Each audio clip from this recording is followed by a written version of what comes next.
What were you pointing at? My tape job? No. I was asking that when people call in, if they go through the board. Yeah. That's what's cool about this the Rode broadcaster thing, and is because it's Bluetooth to your phone. Affiliate link in the Right, yeah, exactly, dude. Like Rode broadcast. Yeah. It's like check the link below for whatever. I don't know. Right, I'm gonna eat up that affiliate life. Dude, you have to. You know, you have to. It's the only way. Yeah, Corey and I we talked pretty extensive about the. That's here. Thank you. Yeah, we talked extensively about the affiliate life and how to him it's so annoying how there's a bunch of people that are like, hey, I have a new skip tracing company, and it's like, no, it's cool, it's fine, I know what you're doing, but just be honest about it, you know. Yeah. Like I have a bad skip tracing link in the below. Yeah. Anyway, so one of the reasons I want to bring in here is because you know, you're extremely funny, but you know, thank you. Very complimentary. But you're pretty ninja and stuff. Like obviously the judo and but I've overheard kind of conversations with about judo and business, and like it's way above my head. You know, because you're talking about how like, you know, judo is all about the mindset and you can apply it to business and kill people. Yeah, in a sense. Yeah, it's all that ancient Eastern philosophy type of thing, and of course that bleeds into all the martial arts and stuff like that. But it's the like the art of war. I think that's actually Chinese, but it's Sun Tzu. And if you know your enemy and you know yourself, then you should be smart enough to figure out how to beat them, kind of a thing. And so it's like a physical version of that is what judo is. You grab them, you feel what they're doing, and then you try to use it against them without letting them know what you're doing, kind of a thing. And so the most beautiful judo, and it's kind of like how the most beautiful negotiations work out, it's like the other person came up with the idea. So I'm not like throwing people, I'm allowing them to fall over their own faults. So you're manipulating people into letting you win? Yeah, and they made a sport out of it. So, you know, and that's what a lot of business is too, like negotiations and stuff. You want to make it seem like the other person's idea, or like it's a win-win at the very least. Right. Well, it's our mutual friend Grant Kemp, and I mean he did that video with Papelio 2 years ago about the hairy arm principle. Mm-hmm. Yeah, exactly. It's the whole, hey, you know, I'll drop a link to that video just because it is a good one. But like the hairy arm principle is basically like, hey, I'm a photographer, and I think he got it from that book Influence, but I'm a photographer and my manager always criticizes me about this photo. So instead, I'll just, for now on, I'll throw a hairy arm in there. Mm-hmm. It's such an obvious flaw that the manager's like, oh, just get rid of that hairy arm and you're good. Yeah. And he's like, okay. Yeah, that's a feint. All right. Yeah. Like I'm going to hit you with this hand, but really I'm trying to hit you on this side. We don't hit people in judo. That's just Well, but to me, that's so exhausting to me, and that's why I fail on a lot of things like that, because it's like, this works. Just do this. Yeah. I don't want to give you like, because Tyler, he's always like, well, if you know somebody's going to ask for 3 or 4 or 5 things, we'll just make up 3 or 4 or 5 things, and then when you get to the 6th, that's what you wanted all along. Mm-hmm. And I'm like, yeah, it's so exhausting. Yeah. Well, I mean, like, was it Sartre? I think I could be wrong and embarrassing myself, but is as hell as other people. And so, like, dealing with having to deal with other people, if you could just tell them what you want, but that's too direct, it might scare them, even though they might want it. They might not want to reject the deal or whatever it is. But if you come at them strong, right? Like going on a date or anything like that, you're trying to get them to give you signals. But if you just come out and like, hey, this is what I want, this is what I'm looking for, get a restraining order. Yeah, exactly. It's not going to work. Yeah. Most of the time. Sometimes it might work. But I wouldn't teach that. It's a no-no. Yeah. Like it's because if the other guy's sly at all, he'll use that against you, right? If he knows anything, he'll take your aggression and use it against you. Because you're so eager, right? You don't want to be an eager buyer. You don't want to be a eager seller or whatever, because whoever's eager is the one that's going to be taking the discount. Right. Well, when you go to the cars, everybody knows used car salesman is like, just keep saying no until Right. you get the right price. I had to go through that with I had to cancel my Sirius XM the other day just because all I listen to is Howard, and I don't steal it off the internet, but there's Right. there's other ways to listen. So, and this guy pitched me 6 offers, but all the way down to like $6 a month, and just no. And he was like, okay, sorry, I know I wasted your time, but thanks for listening to all my offers. Well, I don't understand that. It's like if your product is worth $6, just sell for $6. Yeah. And it's like, because like there was a service I had the other day that I was canceling, and like I canceled it. And same thing. Would you like 3 more months for half off? I'm like, no. Right. Yeah. And what I then want is to not have it. Right. And it's like, what I want is not to have it. But it was just like the whole concept of like all I want to do is not be charged on my credit card, but now there's 73 steps to not be charged, and all you're doing is make it to where I don't want you even more. Right. Yeah. It's like, give me these discounts up front, and I probably would have forgotten I had it, and you would have had me as a lifetime customer. Yeah. Yeah. But but for every one of us, there's like, because one of my good friends, he went through the same thing with Sirius trying to cancel, and he was like, bro, I talked him down. I got it for like $6 a month now. And he was super fucking excited. And you're like, got you. Yeah. But like he told me first, and then I was like, okay, well now I'm actually prepared. I know, like I still don't want it for $6 a month, so I can just kind of no. But I think it's that going in unprepared or something that just getting bombarded. Eventually, you're gonna say yes. Right. Keep swinging. So in terms of like the judo side of things, basically it's like, and that's because the reason, I mean, you're like a national champion, whatever. Yeah, 2018. And I don't mean that in a disparaging way. No, like it was the thing. But what does that even mean, though? So just like, yeah, there's it's an Olympic sport, so it's really regulated and tracked. Yeah. Not so much as you can if you want, like keep your wins and losses, but like it's kind of disheartening sometimes if you look at that. But like wrestlers know how many matches they've won. They know how many matches they lost. And if you're going at like the highest levels, then you probably do. Especially because they keep a tally of it at any national level or up. Basically, you don't count your mostly the tournaments I fight in. They don't count for anything. So why count your wins and losses? But nationals, that's like where they start, right? So if you win a national title, now it's like, okay, maybe I'll start, trying to pay attention. Pay attention to this kind of stuff. And then you go to, Pan Americans, and that's I guess that's technically international, right? But it's not world, And so it's just like North and South. That's Pan Am's. You might go to a European championship. I haven't done Veterans Worlds. Jessica, my wife, wants to, and she might talk me into it at some point. But so Veterans is above 30, right? Some call it the Masters division, but in the world level, it's called Veterans. And so you don't have to fight like the 18-year-old that's all juiced up on his natural roids that he still has, his testosterone that hasn't depleted yet. But in a lot of ways, in the so-called veterans, isn't that more dangerous? Because then you get those old ninja Kriegly guys been doing it since they were 3 years old. Yeah, but there's like they're nothing, and then they just like with a pinky throw they kill you. For sure. Luckily they're in 5-year brackets, so I'm like 30 to 35 or 30 to 34, and then there's 35 to 39, stuff like that. So you're never having to fight someone that's super, a lot older than you.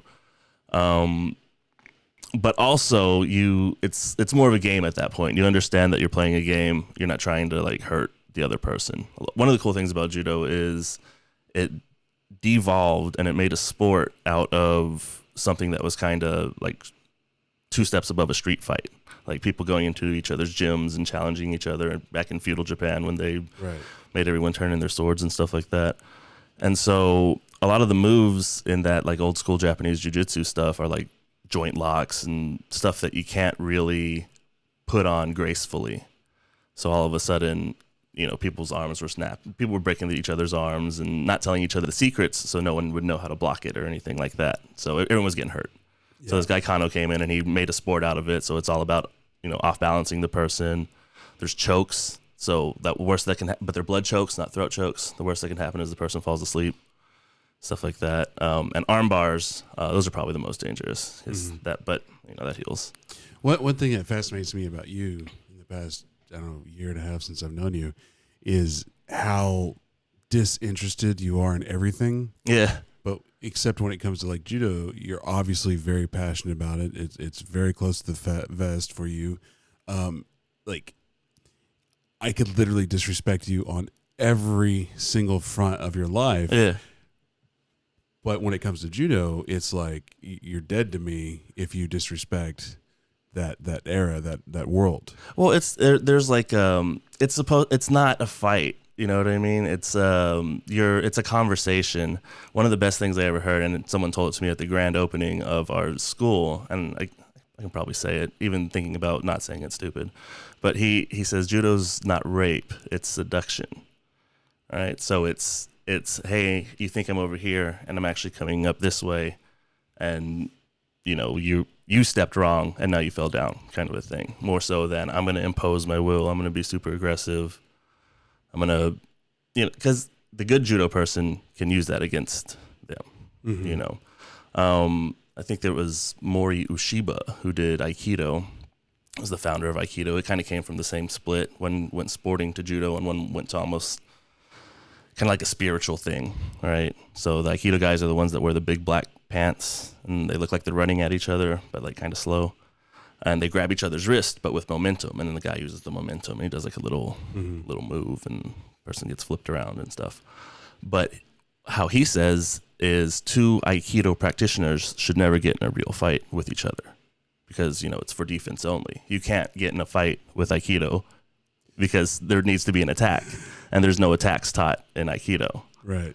So it's kind of that same thing. Like we're playing judo. We're not trying to kill each other. Right. It should never feel like you're trying to kill each other. At worst, it feels like you're drowning. Yeah. All I can think about is like seeing like two, when you're talking about those two individuals going at each other, like I don't want to say frat dudes because I think frat dudes would be more aggressive, but just like nerdy dudes. Yeah. Yeah. Or drunk people. Like, at a certain point you can be super macho, but if you're hammered, right, then you're like, you become that, just like this stumbling body. Right. And if you're used to controlling another person's weight, and they're literally just falling on you, it's too easy. Well, I think I forgot to, we're on, but I think I forgot to plug in like the Cat 5. So I'm gone Wi-Fi. Oh. So I'm going to pause. So like skippy. So I'm going to pause for a second, but I'm going to let you say whatever you want. And if it's bad, I'll just cut it out later. Oh, no double G words. So I'm just talking about judo. Oh, if you're interested in learning judo, I guess it's a good time for a plug. You can come to Bulldog Judo, 217 West Main Street in Grand Prairie. We have class tonight. Adult classes at 7. We have kids classes. They start at 6. We charge about $100 a month. We charge exactly $100 a month. We have classes on Saturdays at noon. We also have jiu-jitsu there. Our address will be changing soon, hopefully within the next year. Trying to get a big mat space in this area between Plano and Fort Worth, kind of like Irving. Right now we're in Grand Prairie. Because there's two really good schools that kind of hug the mid-cities, but they're a little bit far away from each other, kind of a far drive from Grand Prairie. So I'm going to put one right in the middle, hopefully have 3 good places to train in the DFW Metroplex. There's lots of others too around the outskirts. I'm not leaving anybody out. You can make it.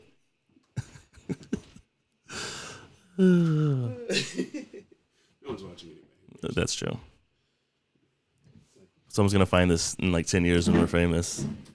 One of my sayings for 2020. Well, it's a saying that I've been saying forever, but like if you ask my friend Zeska, she's like, that's my like catchphrase. Is no one cares. No one cares. That's good. Yeah. So I mean, you've been saying that for a while though. That if anyone, it's like a big nerve releaser, I guess. Yeah. This comes with a bunch of nerves, especially Yeah. for people that have never done it before and stuff like that. But Well- yeah, but it's like no, like come on, like how many there's millions of random videos out there. There's more videos than I don't know if there's more videos than people, but Well, there's like, I think there was a crazy stat about, when I say no one cares, I'm not just talking about podcasting. I'm talking about not life. yeah, everything. Like literally our mutual friend TJ. So we're having a drink last night, and to his face, I said, "Dude, I love you, man. We're good." Because we were having this conversation about the extreme of how much nobody cares. Mm-hmm. And I basically said, I get that you broke your back, Mm-hmm. but, and you had to relearn to walk. But if that's all you talked about all the time, like, I don't care. Right. Like, I love you. I love Sarah. I love your Isabel. I want the best for you guys, but no one cares. Right. So that's kind of that sentiment that I was going for. But I mean, we're just a random conversation. Mm-hmm. And it's I think it was Eisenhower. He was like, in your 20s, you're worried about what other people think of you. In your 30s, you don't care what other people think about you. And then your 60s, you realize no one was ever thinking about you at all. Right. Yeah. That's a big pill to swallow for a lot of people. One of my favorite lines was from Mad Men. And he's like, it's like, how do you sleep at night, or how do you live with yourself, or something like that. I can't remember what the exact quote is. So, but that he just looks at the guy and he's like, I don't think about you at all. Right. Like there's no guilt associated with you because I don't think about whatever it is your problem is right now. That's not. Gary Vee's like that, I think. Like in a sense, like he talks about that, care about what you care about. And he's like, when I say I don't care, it's not mean, it's just truthful. Right. Well, that's the thing is like, I don't know.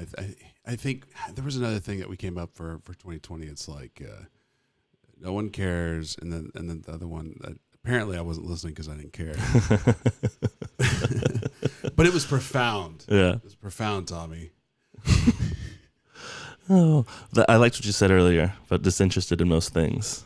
Like it's for you. Yeah. It's I mean, if anybody knows you, that's not entirely true. You love trolling people. That's yeah. Have you seen the cat thing on Netflix?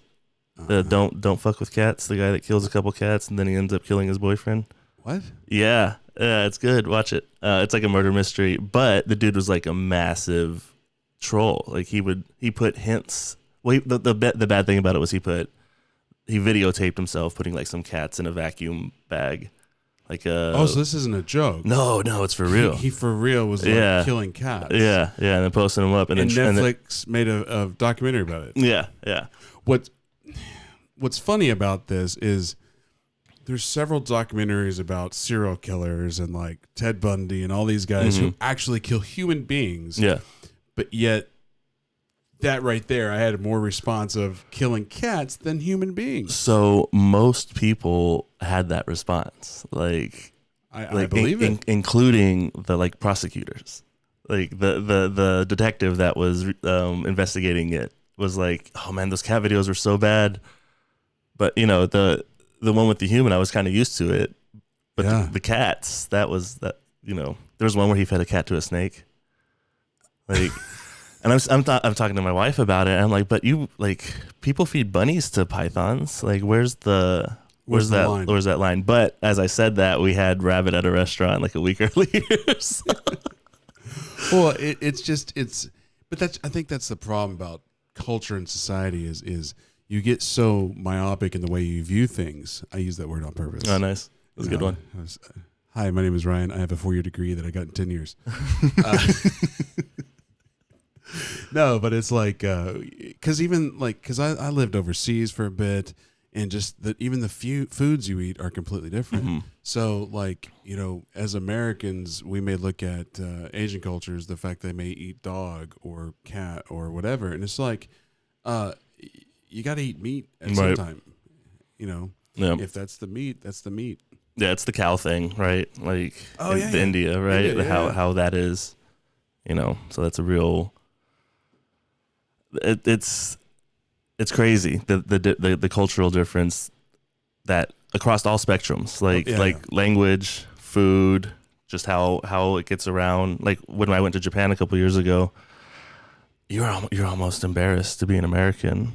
It's like, oh man, I heard there was a saying where if they find a piece of trash, they just automatically assume that it was a foreigner that did it. So it's and with I think there's a thing in their language where I could throw this on the ground, right? Sorry, I know how important that is to you.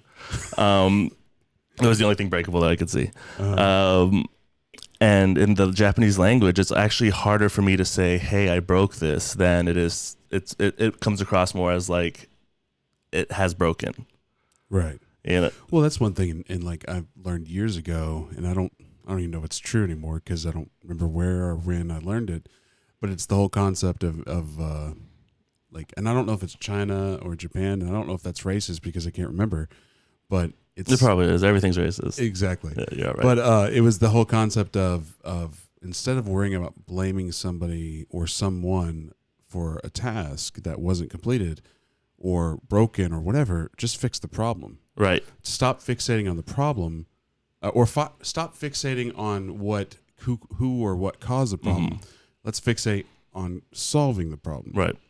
And versus, our litigious society here where it's like, oh, it's someone's fault. I know it wasn't mine, and since it's not mine, I'm going to get some money out of it. But I mean, and you could even take that one step further and go back into the whole, we were talking about murder and cats and all that stuff. It's like, even when somebody's murdered, like O.J. Simpson, nobody talks about Nicole Brown or that other guy. They talk about OJ. Ron Goldman. Ron Goldman. I had to sing an Eminem song to remember. Wow. Yeah. But my point there is you remember the who was accused for doing it versus the actual problem. The problem was 2 people got killed. Right. Yeah. That's and I know it's killing you to say that that's a problem. No, it I mean, I'm not like for murder or anything like that. I'm very anti-murder. You heard it here, folks. Yeah, Thomas Merhout is anti-murder. Yeah, I can stand behind that. I try not to stand behind most things, but like that one, you shouldn't kill other people out of.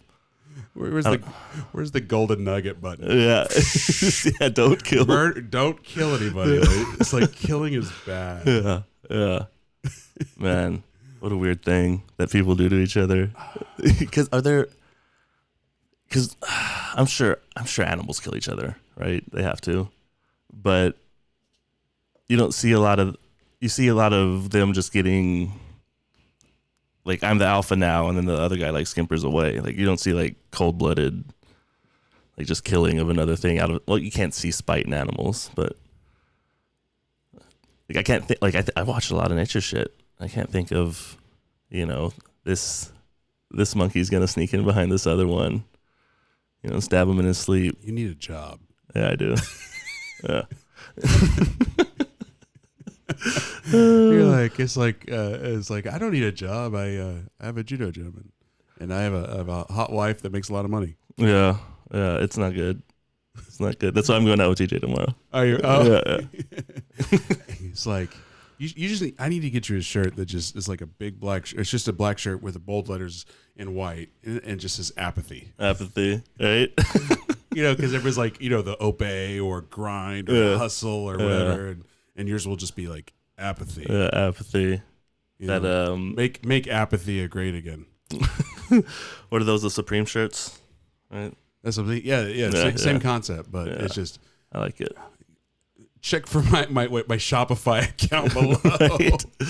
Oh man, that would be funny if we could make that a thing.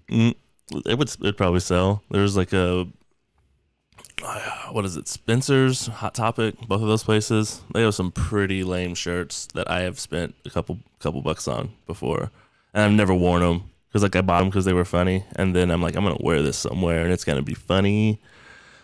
and you just look at him and you're like, I'm fucking never wearing this. Like, one of them says like, I'm not even on drugs. I'm just weird. Mm-hmm. There's one that says shut the fuck up that I wear all the time. I do like that one. Oh Lordy. Just why? Just because it's fun, or Yeah, and I'm allowed to. Like, Jessica hasn't said like don't wear that. You know what I mean? that's one When time. I got it when I was working with Grant, and he was like, just don't wear it to any of my properties. Like, just I was like, I will wear this to your funeral if I want to, but out of respect, I understand that I won't wear it to your properties. Well, I mean, you think about it, in the real estate world, you're already in kind of at any point in time, you might lose a deal Yeah, for some stupid. absolutely. And losing a deal could literally be anywhere from 5 to 50 to 100 grand. So yeah, don't wear the stupid shirt. Yeah, exactly. Yeah, I was doing I guess it was like I don't know if it was my first deal, but like first like contract that I got that wasn't like a traditional, buy sell thing. First non-realtor involved transaction, I suppose. Mm-hmm. And the family was Korean. I was like, oh shit, I've been doing Taekwondo since I was 5. I know how to say thank you in Korean. And so as we're sitting there shaking the hands, just something in my head was like, don't do it. I was like, okay, I won't do it. And I knew like I could do it. I know it. I could say it. It's kumsamnida. I know it. Mm-hmm. But it was just like, don't. And I knew they were Korean. They had a piece of like a DMZ barbed wire, like on display. Right. But like my accent would have sounded northern or something. How dare like you they assume could- I speak a different language? Yeah. I mean, they were speaking Korean in front of me, like, but still, yeah. Like, and I told the guy that it was like I went with someone to do it, and he was like, yeah, dude, good thing, like, because it could have been anything. It's funny because like Because you already got it, right? Don't do anything that's just gonna be like, yeah. So I lived over in Dubai and Doha, Qatar for a bit, and I picked up on, how you have like native and fluent, and then you can get by, and then you can have conversational. And yeah, you have, or like, you can order food. order food. Yeah, it's like low tier. Like I was at a low tier Arabic, nothing now, but very low tier. But I could, if I was in country, whatever. And truth be told, if you're in country and you're white American, you're fine. Everybody speaks English, Right. or they'll find somebody because you're white American. Yeah. Anyway, so I was in New York in a taxi, and I was trying to impress a girl because she was on vacation with me, and let me rephrase that. I paid for her to go on vacation with me. I think I got a hug. Oh, brutal. You're my best friend. I get that a lot. Man. Hey, brother. Oh, shit. Anyways, so we're in the taxi, and I'm like, I'm not even, because it'll just sound offensive right now if I'm just like that. Yeah. So anyway, I'm just saying stuff. Oh yeah, and then he goes, "What is this?" I was like, "It's Arabic." He's like, "That is not That's Arabic." not it.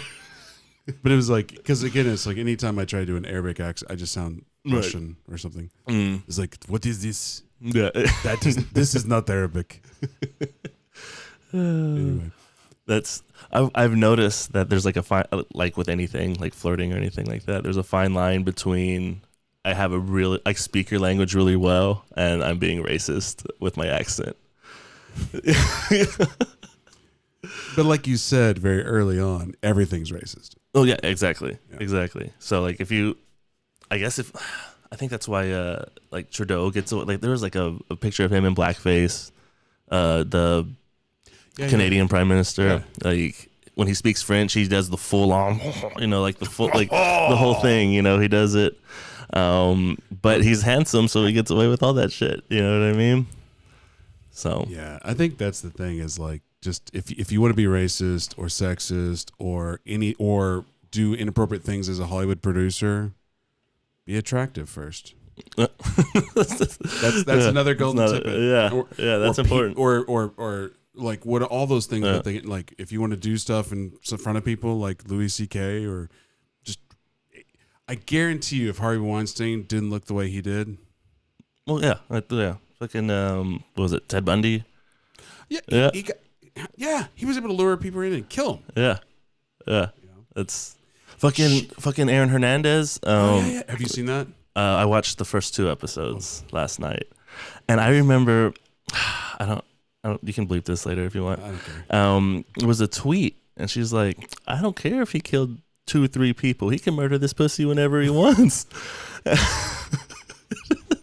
and that wasn't a singular tweet. You know what I mean? Like there were hundreds of women that but it just shows like, oh, he's fine. It you know, just shows the. But I mean, like the double standard of everything, and it's just like that's why it's so absurd to me when people get upset about certain things. It's like time out. Right. You can't be upset over here, but be okay with it over here, just because of a factor of attraction or whatever. Mm-hmm. You know, it's if the line is set, stay true to the line. Yeah, no. And it could be about anything. You know, like because talking about Ted Bundy, even in that case, he just got convicted, he's sentenced to death, all that, and the judge is like, "Hey, you're a charismatic dude. I wish I would have met you in a different light. I think you could have been a good lawyer." Holy it's like, shit! I'm obviously right, but it's not. You're going to hell and you're dying. Yeah. It was, I wish you would have made better choices. Mm-hmm. How many people? They think he killed over 100 people. Yeah. And the judge, after sentencing him to die, I wish you would have made better choices. I'm like, yeah, they say that like sociopaths are really charming, right? And I think that's any good-looking person who's wronged someone else, or anyone that's wronged someone else, right. You know, like to that person, that other person is going to be just trash, a terrible person. Like I hate them. But to everyone else, like they still might be okay. Or like since that harm wasn't direct to them, even though they know that the person's a terrible person, aka like if they're killing people, you know, but they still see well, he didn't kill anybody again, I know. Just to say murder that is wrong. we've established that Tommy Merhout, murder is wrong. Yeah, I am murder-free is the way to be. Yeah. no murdering. We're gonna get a huge Shopify account. Yeah, so dude, apathy, oh murder free is for me. So I've been watching. This is really funny. Just because I really need a job. So I've been watching a lot of fucking pro wrestling, and just like wait. Let's. I don't want to interrupt you too much. But you just started that sentence with, "I really need a job, so therefore I've been watching a lot of pro wrestling." Well, not into the other, because I have a lot of free time. Yeah. If that's in the same sentence, yeah. Like, when have you ever associated like job? I was saying I have a lot of free time. But, okay. But also, you were plugging some shit in earlier. This is a complete pipe dream. But if we build a new building, I'm begging and I'm pleading, just like a little 15 by 15 ring in the corner with the ropes and the turnbuckles and everything. And we can have, because we want it to be a grappling everything. Judo, jiu-jitsu, regular wrestling. We'll have yoga classes. You're going to have a subscription to Amazon for breakaway chairs? Oh my God, dude. Oh man. Jessica was like, calm down the other day, because I was giving the slaps to the chest, pow. To her? Yeah, one got away from me, and just like, you stop this. But it's a good way to waste a lot of time, because there's like 10 hours of it a week. So it's brutal. It's bad. It's worse than a soap opera, right? My heart breaks for Jessica right now. I have to watch it when she's not around. No, I'm even with her not being around. Watching it. Yeah.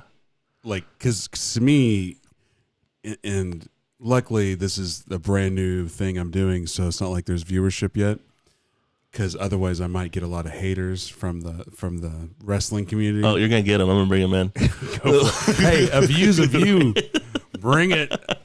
Hey, hate. You know, that's the thing is like, when people comment about bad shit or whatever, if that's annoying, no, it's good. It's good. You can take them I out. was just checking. I thought I unplugged it. As long as you remember to like be here. Yeah, that's the main reason to wear headphones, is so you can like, because some people aren't using microphone. They're like, yeah. "Hey, Hey, everybody!" how's It's it like, going? no, Yeah. you gotta. It's not that I can hear you.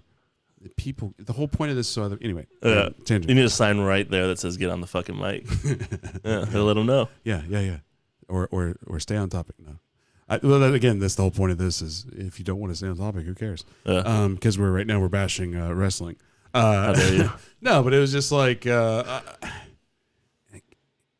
how's your sex life right now? If you're watching wrestling, because I don't really actually go into it. That's a rhetorical because I don't really want to know. But I'm just thinking it's like, ugh. I bug her. I'm like, hey, your friend Ronda was on here. Like, Ronda Rousey. She was a judo girl. She won UFC. Went and started winning some wrestling. It's real. It's real stuff. It's real. Yeah, it's real scripted. Well, Ronda can do whatever she wants because she's Olympic champion. Well, second or third place. She got bronze. Yeah. Well, it's a thing. It's amazing. Yeah. And she's hot. Yeah. Yet again, proving the point of if you're hot, you get away with shit. Yeah. So she can do wrestling. Anyone can do wrestling. Diamond Dallas Page started in his mid-30s. Anyway, can do it.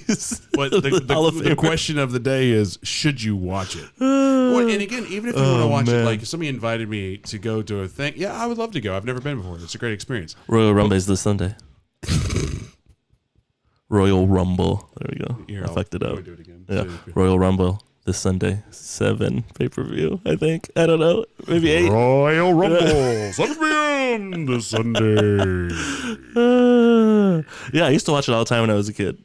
Yeah. So, I mean, it was just as bad then. It was probably better then. Everything's better when you're a kid. Not that. I don't know why I'm having a vitriolic response. Well, a lot of people do. That's fine. It's just, I don't know. Maybe it's because they make so much money. Dude, it's... And you're like, if only I took better care of myself and wore spandex.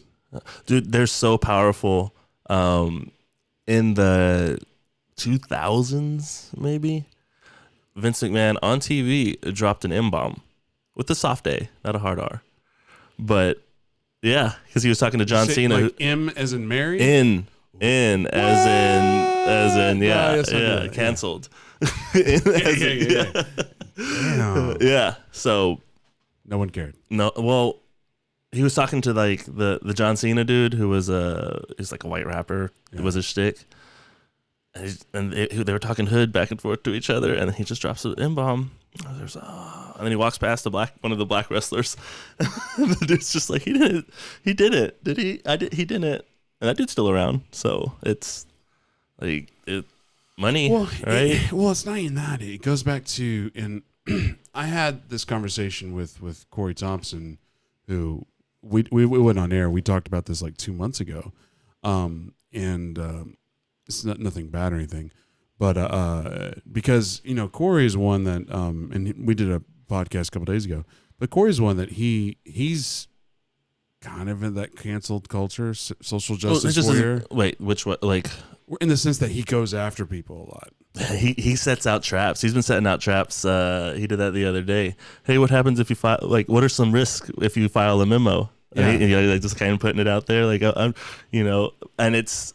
He wants someone to say something wrong. He wants someone to be like, there are no risks or something like that. So yeah, that's a very, you set up a trick question, And I literally, he was sitting right there, and I asked him, "What do I tell you all the time?" And it was basically, be more positive and stop doing all that stuff. Yeah. So it's not like I'm saying anything out of turn. But anyway, the conversation we were having was he'd been going after somebody extremely hard. Mm-hmm. And I'm like, what are you doing? I mean, stop doing that. I mean, that person should never comment. He's like, well, I invited him. He needs, and this is my Corey voice, obviously. I invited him to come on my live stream and set the record straight. I'm like, why would he ever do that? There's no win for him. Right. He's like, well, yeah, he could say if he's everybody's saying he's doing illegal stuff, bigger pockets, blah blah blah, and I'm like, the best course of action for him is just stay silent. Is not address it, because the minute you address it, like, so say Tommy Merhout has a problem with Ryan Harper, and you have 1,000 followers, and you're screaming to the heavens, Ryan's a dirtbag, whatever. Well, all 1,000 people see that, and say all 1,000 of those people tell one more person, and all of a sudden, oh my God, 2,000 people, and say it doubles again, and all of a sudden it's gotten up to 5,000 people think that Ryan Harper is a shithead. But what if Ryan Harper has 50,000 followers, or 100,000 followers, or 1,000,000 followers? The minute I address that, I just broadcast to all of those followers that there's a potential issue. So it makes no sense to ever address anything. Right. Yeah. You know? It's you don't play in risk, right? You don't attack, like there's a whole bunch of pieces here and you only got a few.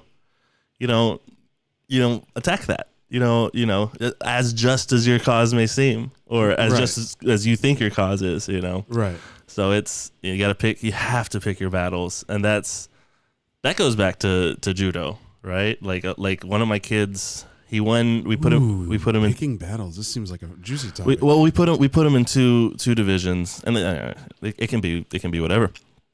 But it's like a reach. You never want to reach, right? You always want to make sure your base is under you before you attack. So if my foot's way back here and your leg's over there, and I reach with my front leg, without my base being behind me, my timing better be really good, my technique better be really good, or it's not going to work. So you usually move your back foot up first, and then you can attack with your front foot, which is it's hard to break yourself of the habit because you're used to just grabbing with whatever's closest, right? Right. You're not used to scooting up and then attacking, right? So if you don't position yourself. If you just attack, it's easy to defend because you just put up a wall, or just ignore. Ignore is really easy. Block, right? Ban, block, whatever. But if you have something of substance, that you're close enough, right? Like you're in a close enough distance to attack without losing your balance. That's when you attack. That's when you know. And so if there's not. The worst thing and if you're known for like whipping up shit, then that's just what you're gonna do, right? But like, gotcha. If you start, you almost start making up arguments on the other person's behalf because of their silence, and really what you're doing is you just end up arguing with yourself, and it comes out that maybe that person is now innocent. Not now innocent, they were innocent the whole time. Or like a piece of evidence comes out proving all your stuff wrong. Well, my point on that, you're screwed. My point on that is, even if you're guilty of sin, don't talk about it. Yeah. Like if I murdered a cat, going back to the cat special thingy that you're talking about, like, and I've got all these people accusing me that I hate cats. If I address it, then Lyndon B. Johnson. Have you ever heard that story? Which one? Which one? There's so many of them. I don't know the specifics, but it's basically like the one where he says bunghole. He says bunghole once in the recording. No, but saying it was that like, to his tailor. It's great. Well, there's so many Lyndon B. Johnson stories, but like he would make a random accusation about an opponent to like Ryan and versus Tommy. Tommy likes to eat red Legos. And obviously it'd be way worse than that. I'm just trying to be whatever. It's the don't think of an elephant thing. Right. Well, anyway, but the thing is though, if I put that out there and then all of a sudden a reporter asks you, do you eat red Legos? And you're like, I do not eat red Legos. Now on camera, you are stating you do not eat red Legos, when you should never have been associated with red Legos at all. What color Legos do you eat? Right? Yeah. And then it just goes down. But it's not red Legos. It's like it'd be more of like a inappropriate sexual relationship, and it's just like I'm just trying to. I didn't have raise sex money with that 17-year-old. Well, what age is it okay then? Right. Or whatever. Yeah. And it's just like I just wanted to raise money to build a bridge in my hometown. And now my life is ruined because of this stupid, Yep. Anyway, randomness. People, there's a rush to that. It's trolling adjacent. You know, it kind of can get that cat movie. So there was a guy that went into the group posing as the cat killer, right? Like he found a picture that kind of matched the guy in the video. He's like, yeah, I killed the cats, but he was just a troll, right? Mm-hmm. Like he was riling the people up. They found they found out who he was, and then they started harassing him. He was some dude that lived in like South Africa, some guy that played soccer, not like professionally or anything. Just like they'd find me and they'd be like, oh, he's a judo guy, like that. He was like a soccer player. That was his online. You know, like your three. You pick your three. You want one of his big one. Soccer. So they started like infiltrating his soccer groups online. It's all online, harassing, saying he's the one that killed these cats. Like this guy killed cats. You know, blah blah blah blah blah. And it's because like some reality TV show got involved, and so like you were saying, at first the group was maybe 1,000 people, 2,000 people looking for this guy, and then the TV show got involved. It's like the ink, something about ink and animals, like Pitbull and Parolees, but similar to that. And so he got all his followers involved, and it was like 100,000 people. And of course, that's hysteria. They're all insane, not insane, but they don't have the whole story. They haven't been studying it like the first couple thousand people, you know. And so they just start attacking this guy over in South Africa to the point that he commits suicide. I shouldn't laugh when I say that. But to the point where he kills himself. Like, so that's neither Tommy or Ryan condone murder or self-murder. Yeah, suicide is self-murder, and murder-free is the way to be. Murder-free that's the shirt. Yeah. Murder-free is the way to be. That's not a tenet of judo, but it should be. Well, real quick, just because this has nothing to do with our conversation, and we'll get back to it in a second, but I feel like a radio guy is like, the Big T Dog on YouTube. Is it bad to file a memorandum? I would file because right now the process of signing. First of all, I'm not really fully in real estate right now, so please consult somebody who's worth a damn in this. My opinion, when it comes to filing a memorandum, just do it. It's so simple, it's so cheap, and it protects yourself in the contracting process. But again, I'm not trying to be all like, because I haven't bought a house in over a year, so file it. But yes, you should. It's not wrong. It's a good practice. Someone asked that? Yeah. Someone asked that? I will add an addendum to make Corey proud. Yeah. And that if shit goes sideways, it's good to have the money ready to buy it. Like if it gets real deep in the courts and you filed a memo without the intention to buy, apparently that can be considered criminal. Not without the intention to buy, but without the funds to close. And I don't know if that just means you have a proof of funds from a hard money lender. That should be fine. That's fine, right? Yeah, and again, no, it's. I think what he's doing, because Corey has a tendency to get, not to shit on Corey, but he has a tendency to shit on wholesalers. Yeah, and that's a wholesaler tactic. It's not tactic. It's the whole point of wholesaling is getting a contract. Yeah. And then any good wholesaler is going to shit on every other wholesaler when they're right, when they're like, I'm going to pay the most, or I'm going to be the quickest, or I am the only real estate investor you should ever do deals with, or lend money to, or JV with, or click affiliate links in the comments below. All right. I only have 2 right now. Dude, you got to get a list of them. They're not hard to get. Well, right? Get a ClickFunnels one. Oh, ClickFunnels. Yeah. He has a course of how to retire using only affiliate links. Dude. I'll send it to you. I have it. God, that's I'm down. It would work better for you than for me. I'm all about, what's funny is because like for 2.5 years with Propelio, we've been more about the journey and really trying to help people. And yeah, there is an altruistic thing there to help people, and you want people to help, but at the same time, daddy got to eat. So, yeah. Yeah, you're going to be so jealous. Oh no. I just got a text. Somebody's in town and I'm having dinner tonight. Boo. I know exactly who it is. Who? Annie. No. Oh, really? I wish. Oh man. Christina Krause. Oh yeah.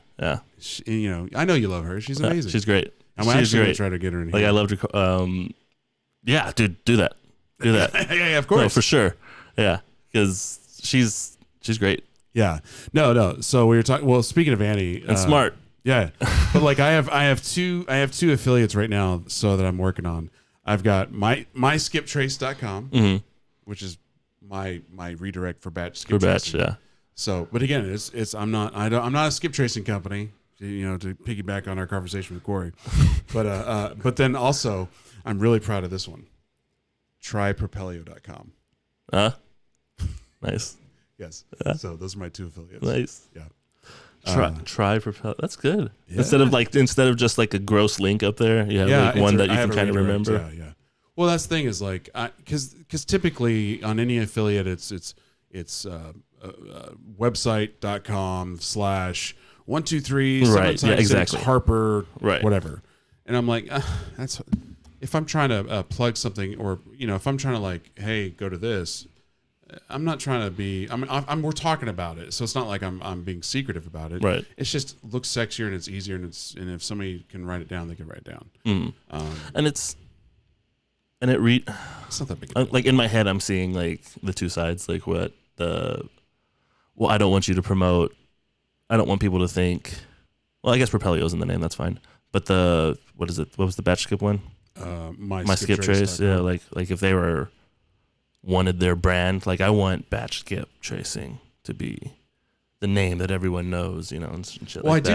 I have another, but it links right to their shit and it says their name. Like, well, I do have another one that I used for past, like another URL that I might switch it over back to that because it's similar to like try batch or something like that. Yeah, and I have that, so I might skip it back. I might switch it back over. I don't think putting try in front of the name would piss anybody off. No. Yeah. Well, yeah, who cares? No one cares. No one cares. No one cares about anything. Yeah, you should have like a real bassy like drop. I don't care. Yeah. Well, there's a. That's fun. Yeah. Dude, I left that on for so long earlier. When the siren? No, the siren. When? I don't think you had your headphones in yet before we started. I hit it, and I was waiting for it to stop, and I was like, "Oh shit, that shit latched on." Okay. Yeah. So, what else was I trying to think of? We were talking about, I think, trolling. Well, you were talking about trolling. There's a move called Suri, and it's this fishing move you do. I don't know. Okay. You can see. So you like grab their collar and you do this little thing like that, right? Get them on their toes. Provides Kazushi. Okay. With Kazushi, they're off balance. You can throw them. Anyway, that move Suri is the same word that they use for online internet trolling. Suri. So if they say so there's a throw Sasai Suri Komigoshi. The Suri in there means to fish, and that's what they don't call it trolling, they call it fishing. Right. So it's hilarious. I found that out the other day and I loved it. It's amazing. No, sorry, Christina texted me. I lost all train. I forgot what we were talking about. I thought it was interesting. It might not have been. Apparently not. We haven't had like a topic. Well, that's this whole time. Well, that's the whole point. Yeah. Is that's how it should be. Well, because it's funny because I was talking to Tyler and it was just, and I love Tyler to death, but he always he loves to state the obvious to me of something I'm already doing, and he's trying to edify me. Big word, Ryan Day. He's trying to teach me. He's trying to help me out ultimately, but he's trying to educate me on certain things that I'm already doing. Right. Yeah. So the last Propelio event in DFW, and he's going to listen to this because I'm going to make him listen to these and do the copy. So Tyler, I love you. But it was just like the tables because usually we have 30 sponsors. We only had like 20 this time, so obviously you reduce the amount of tables. Mm-hmm. And I may have not stated that, but it's like such an obvious thing. But like Ryan, we're not going to need as many tables. Yeah, what we can do. What we should do, what we need to do is we needed to remove the tables out and then we could rearrange it so it looks the same. So there's no need to have all the empty tables out there. So it's not that big of an issue. I'm like, and I'm thinking to myself, no shit. But That's good. I loved he's probably the most brilliant person I know, obviously. Well, part of being brilliant or having people think that you are, not that he's fucking way smarter than I am. I hate admitting that.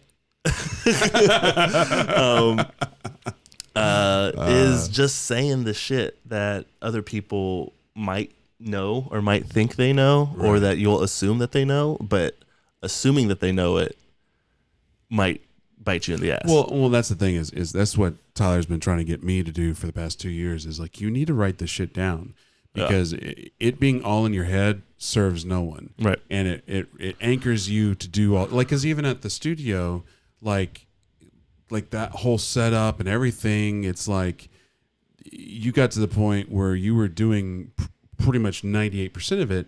But even when there was like a troubleshooting error, it was like, Ryan, help. Yeah. And then I just unplug and plug back in, and you're just look at me like, oh fuck, I'm so stupid. Yeah. And you know, well, because you need just that other. Like, I've been staring at it, so I don't see whatever the obvious thing is. Or like, I mean, I was only there a few months, 9 months, something like that. So there is going to be stuff that you run into. Because I worked at a fucking gross sound. Sorry about that. Worked at a stock brokerage in the computer room, just running files and all that stuff. Mm-hmm. And I was there for about 4 years, maybe 5 years. I left just before maybe my 5th year started. But there were errors still that would pop up, and they're like, "Oh man, we haven't seen that one in a while. You know, it's been a good while since, oh wow, and so there's things that'll pop up that unless you've been doing it years or shit, or if you built it, yeah, exactly, yeah, or just stuff that's new. Maybe that problem's never happened before. I can't think of any of those right now, but right. Well, and that's the thing is, like, it's always funny because people are like, "Hey, can you help me do this? Can you help me do that?" I'm like, I don't know what the. Right. Yeah. Buy some mics and a computer. I don't know what I'm doing. Yeah. I just get going. You plug and replug and spit on. That was the funny thing with not to harp on Corey, but I guess it's a compliment more than anything. Is he was asking me, he was like, "Hey, can you like give me a list and help me build out a studio?" I was like, "Okay, well let me go look at his shit." And I went and looked at some of his YouTube videos. I was like, "He doesn't need anything. Yeah. He's got it. Like, you just get better mics and better cameras at this point." So speaking of, earlier we were talking about affiliates. This is a cute story because I wish you would have seen Travion's face. So recently, Travion. So I'm helping Travion next week go down to Houston to help somebody build a studio or whatever. Yes. And so that was my Christmas gift to him, is just like a free consulting gig. Uh-huh. Like, he's billing out, but I'm just helping. That's my, whatever. So anyway, so I was like, okay, so they already buy the stuff. Are you buying it? He's like, no, I sent them a list of things to buy. And I said, did you send them affiliate links? He's like, what's that? Oh, bro. And I'm like, that. Oh my god. I'm like, I've never. I wouldn't have thought of that. I do. Yeah. No shit. It's like, I mean, it might not. He might have only gotten maybe $50, $80, $100. What? Maybe it's $20, but it's still $20. Like, somebody's about to buy somebody. Just send them it. So, but he got them to buy everything that Propelio has. Mm-hmm. So that's at least 15 to 20 grand worth of stuff. 15 to 20 grand worth of stuff, and if they're affiliate links, again, that could have been $100. It could have been two. Who knows how much money it was? It's not significant, but it was so cute seeing his face because he was just like, I didn't. It was like. It was almost like he watched that video with the cat dying. Like, that's the theme of this video. How would you go, like, if you're selling them fucking Canon cameras? How do you get an affiliate link for Canon? Just call them? Just what? No, well, first of all, you Google the shit. Why is Ryan? How am I the end all be all of information? Just Google it.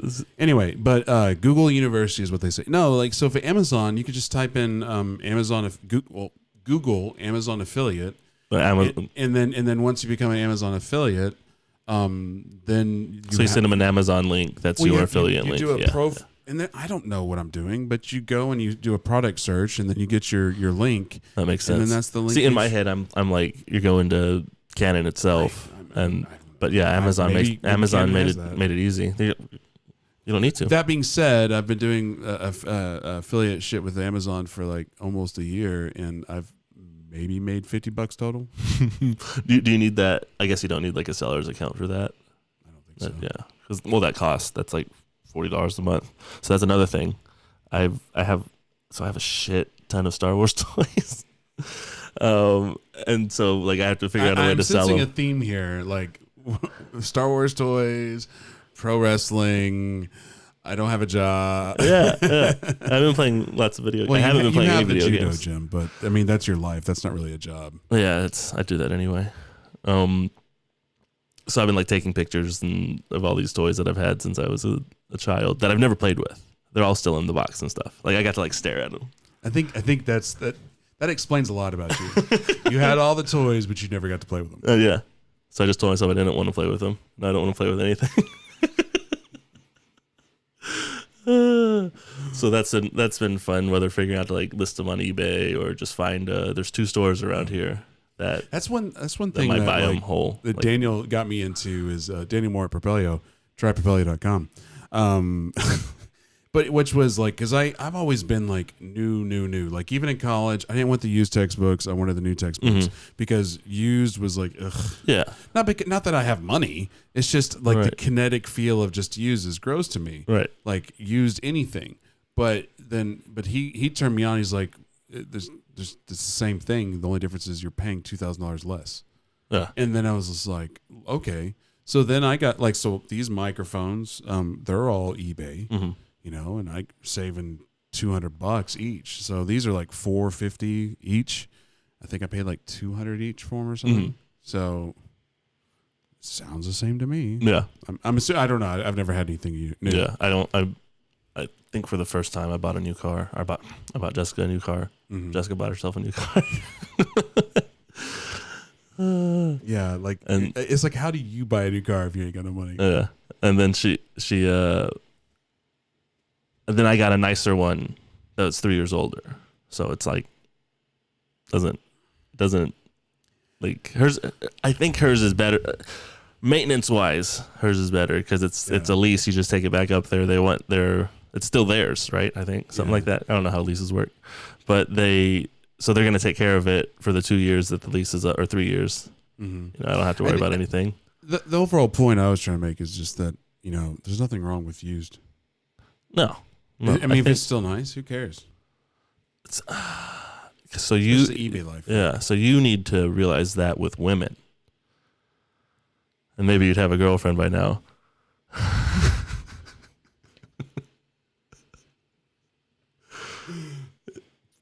Would you care to? No, I think I said all I need. I think I said all I need to. What do you mean by that? You know what I mean. I don't know what you mean. Are you insinuating that I'm seeking out a young religious a tattoo-free virgin with no debt? You know, those are few and far between. I actually did go on a date like a week ago. It's good. Yeah. How many tattoos did she have? I don't know. No, it was a good time. I actually enjoyed it, but I think she's ghosting me now, so we'll see. That happens. Yeah, whatever.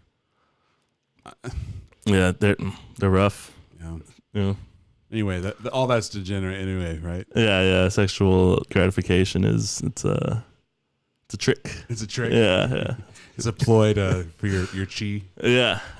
It drains your chi. Your essence.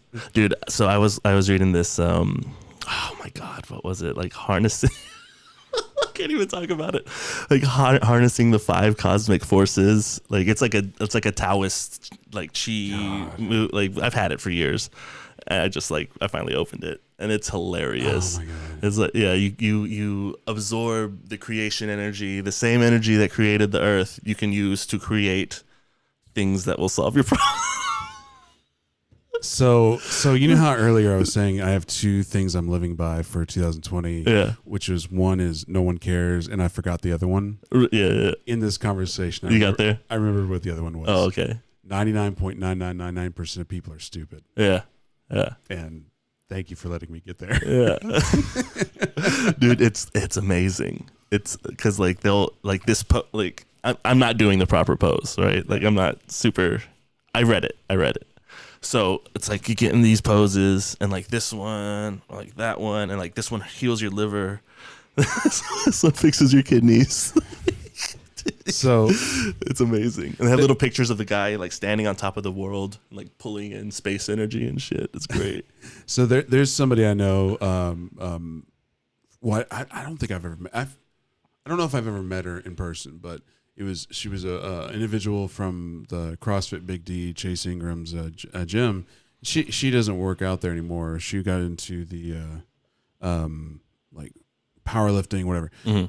To me, very cute, very gorgeous, and I was like, man, physically, I'm very attracted to this individual, and like one does.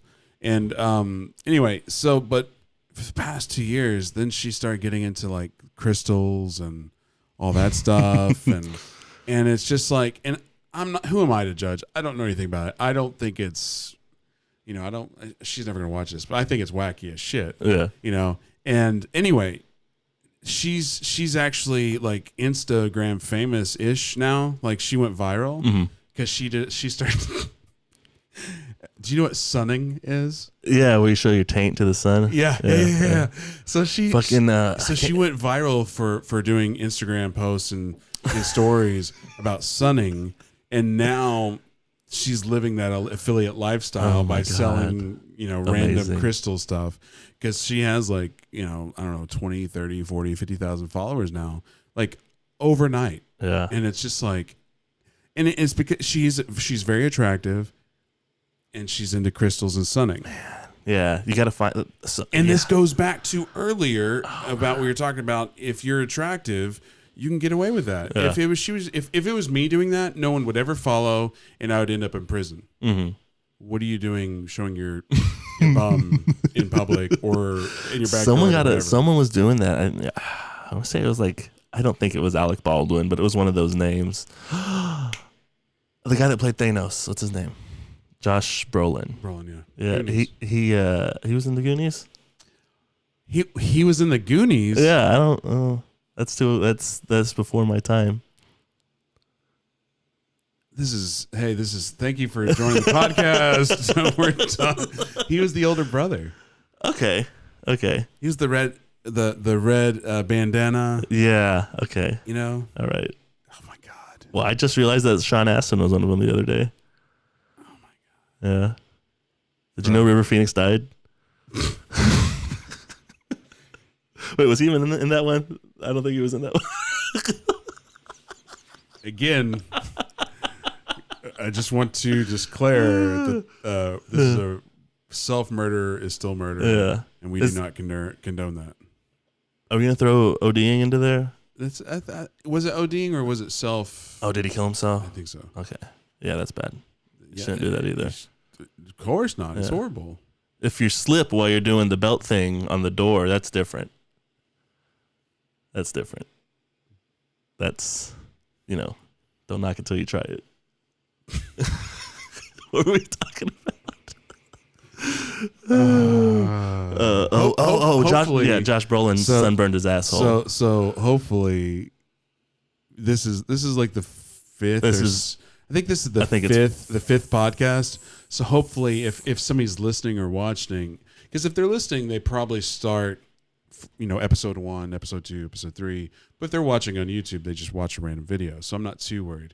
But like, hopefully on the podcast audio files, by the time they get to this one, they're kind of bought in and they're not too turned off. I'm gonna send them away. It's you know what though, if the whole point of this is I'm trying to be as authentic as possible, and like I said, that thing with Corey, I've gotten at least 3 people, which I get is not that many people, but it's to feedback. Go out of your way and say, by the way, I think that was the best time I've ever seen Corey on camera. It was because he wasn't playing a character, he wasn't going out of his thing. Yeah. So that being said, this is actually you. Oh yeah, for sure. Yeah, so it's not like you're not going out of your way to be a whatever. This is actually you being reserved. So I'm okay being authentic, but it's just my whole point to this whole randomness is hopefully people listening already bought in. And you have to be, or like if you're not authentic, it doesn't sit right. It doesn't come across well. It's pandering. Well, it's funny because like I was on a Zoom call yesterday because I'm speaking at an event here in a week or two I'm on a panel about media and social media and video and all that shit. And you're laughing, so I'll put the camera to me. So, anyway, so I'm on a panel, but we're doing this. What if they look at this station and they're like, why the fuck is this guy on the stage and he only has 300 subscribers? What? I'm just asking. I'm just asking a question that you would have asked. Thank you. Thank you. I only have 273 at the moment, so thank you for updating me. No, future proof. Future proof it. 3,000. Oh, because I used to do that. You used to do that to everybody. Well, I don't. I still do that. Well, but no. Yeah. But in the way of like, and what you're referring to is like, if somebody was trying to say, I'm the bee's knees of whatever, like I'm teaching you social media, blah blah blah, and then you go to their social media account and they have like 8 followers. Or if whatever I'm working on has more than you, and I know that's the wrong approach. There's always something to be learned from somebody. But at the same time, if somebody's like, oh, you should learn from me, I could teach you, da-da-da. I'm like, it's hard for me to absorb that if I'm already doing better than you. And that always comes with a fucking $10,000 price tag, $2,500 course. Yeah, so I hope I wasn't being too douchey about that, about what the fuck am I going to learn about you, because I hopefully I know I have my douchebag moments, so don't make that face. But like, hopefully I don't go out of my way to be like salty about it, Okay, yeah. Go on. Salty? No, I didn't know like assaulting or salty. I'm not sure which. What I mean by that is like, hey, you should do my thing. I'm never like, what the fuck am I going to learn from you? Right. I'm not like, oh, cool, thanks. I'll take a look at it. I'll get back to you. Yeah. And then behind the scenes, I'm an asshole. Well, it's because some of it deserves that, right? Like we sat there and we kind of like broke down the ClickFunnels pitch that we got that one time, because it was beat by beat, step by step, a sales pitch. Like you can map it out before it even happened. Well, that's the thing is like, because with Propelio we're very like the anti-guru model, and in that there's a difference between, you could be a guru, but there's a difference between actually selling value and then selling snake oil. Yeah, and I don't think that message was conveyed well enough. Like we're not going after people that are, or rather, I'll stick to my intention. I was never one to go after somebody to try to make a buck, because I do classes here. Like I've had Kristen over here, I have TJ over here. I'm about to do one with Elizabeth and her group. I'm gonna do one with Pace and Jamil. Smart. Yeah, like I don't know if you saw that image I put up. It was like, hey, Pace and Jamil coming soon to Dallas. Oh, I saw something about it. Yeah, well, I was on the phone. I was like, hey, you want to do one? We could do one here, 25 people, $200 or so. He's like, and Pace like, well, why don't you make it 250, and why don't you get a bigger venue and see if you can get 50 to 100 people? Yeah, I think he could.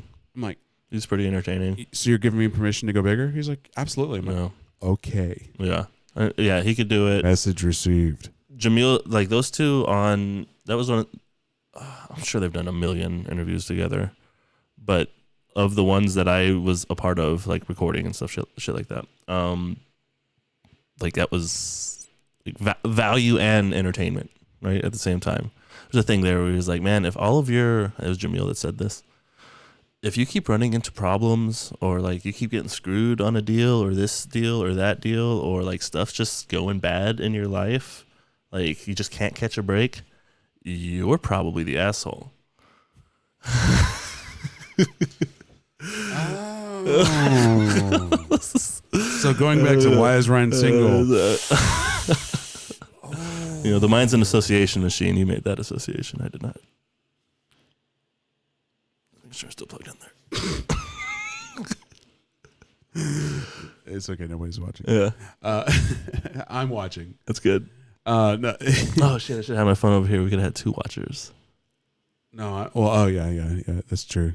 No, but it's fun. It's all and again, it's funny because like the reason I was bringing up that panel thing and the Zoom call is because I basically stated that for me, when it comes to the social media or the video or whatever, it's that it comes down to two things: authenticity and consistency. Mm-hmm. And if you could be those two things, depending on what your expectations on and depending on what your goals are, you should be able to achieve achieve some sort of following. Right. But what happens is, at least in my experience, is once you start throwing ego or throwing expectations and like, oh, I did a thing and I had 10 people do it, or 10 widgets, whatever, I should do it again and have at least 10, if not more. And if I do it again and now I've got 9, it's not the end of the fucking world. Right. It's just you got 9 instead of 10. Dude, I've taught, well, I just went home, but like I've had empty mats, it sucks. Like, you're sitting there, oh, fuck, no one wants to do judo today. Yeah, but then I've run out of room too, Yeah. So and I'm there for both of them. Well, like again, like right now, literally, there's 2 people watching on LinkedIn. Yeah, dude, I was noticing that the other day. You had I can't remember who I was watching. It might have been Corey. Yeah. Maybe the Colemans. Yeah. But you had like 5 or 6 over on LinkedIn. I know that's like not, but who watches videos on LinkedIn? I would assume that audience would have been 0, across the board. Yeah. But more and more people LinkedIn do it. LinkedIn Live is a new thing, and so I don't know if I told this story in that Zoom call yesterday. I might have told the story on here before, but I'll tell it again because nobody's watching. Maybe I'll click over to LinkedIn. 2 people are watching. With LinkedIn, the reason I have LinkedIn Live is a year and a half ago, I was invited to be on a panel similar to the one I'm going to be on in a week or so. And it was a LinkedIn Live. It was a LinkedIn event. And I told everybody about it. TJ was the only one. TJ and Joel Lee were the only ones that came out to because I was like, guys, I wasn't saying, hey, come support me. I was like, look, LinkedIn's a thing. Y'all should get in on it because it was just at the time it's just purchased by Microsoft. They're dumping a lot of money into it and they're trying to make it more of a thing. So I was telling everybody, y'all should come to this thing. Anyway, so I'm on this panel about social media, video production, and I was speaking more from a Facebook point of view because at the time we weren't doing YouTube. It was more Facebook. And I was just saying the community that we were able to build with Propelio. Well, anyway, so you've got Peter Roybal, who's the VP of video production for LinkedIn there. And, hey, nice to meet you, and have a kind of relationship. So fast forward 8 months or a year. And at the time I was after that, I was like, okay, I'm going to go hard on LinkedIn because it's a thing. I need to do it. So for about 45 days, I was just like, LinkedIn, daily ride, blah, blah, blah. I was going for it. And ultimately, I was like, I just got caught up with Propelio. I was trying to build that out. I was trying to do 2 to 3 shows a day. And I think that's what propelled, you see what I did there? It was what propelled Propelio TV in a large way is that consistency. I know you hated me at the time because there was a lot of work to it, but it was a daily grind. It was fun. There was progress there. Anyway, because of that, I stopped doing LinkedIn stuff. Fast forward, whatever, a year after all that, LinkedIn Live Beta comes out, and I'm like, mother trucker. If I would have just stayed consistent, I would have LinkedIn Live, and I would be a beta tester because all these other people that I knew, like Roger Wakefield, and all these other people, the plumber guy, they all have LinkedIn Live beta access. And I was like, damn it, if I would just stayed active, I would have had it. And I applied for it, never got it. So then I'm at VidCon. At VidCon, I'm sitting in one of this big-ass room, a keynote room, and it was in between presentations. And there's probably maybe 200-300 people just waiting for the next one. And there's like a ton of empty chairs. Like it's like a 5,000 person room, and there's 4,700 empty chairs.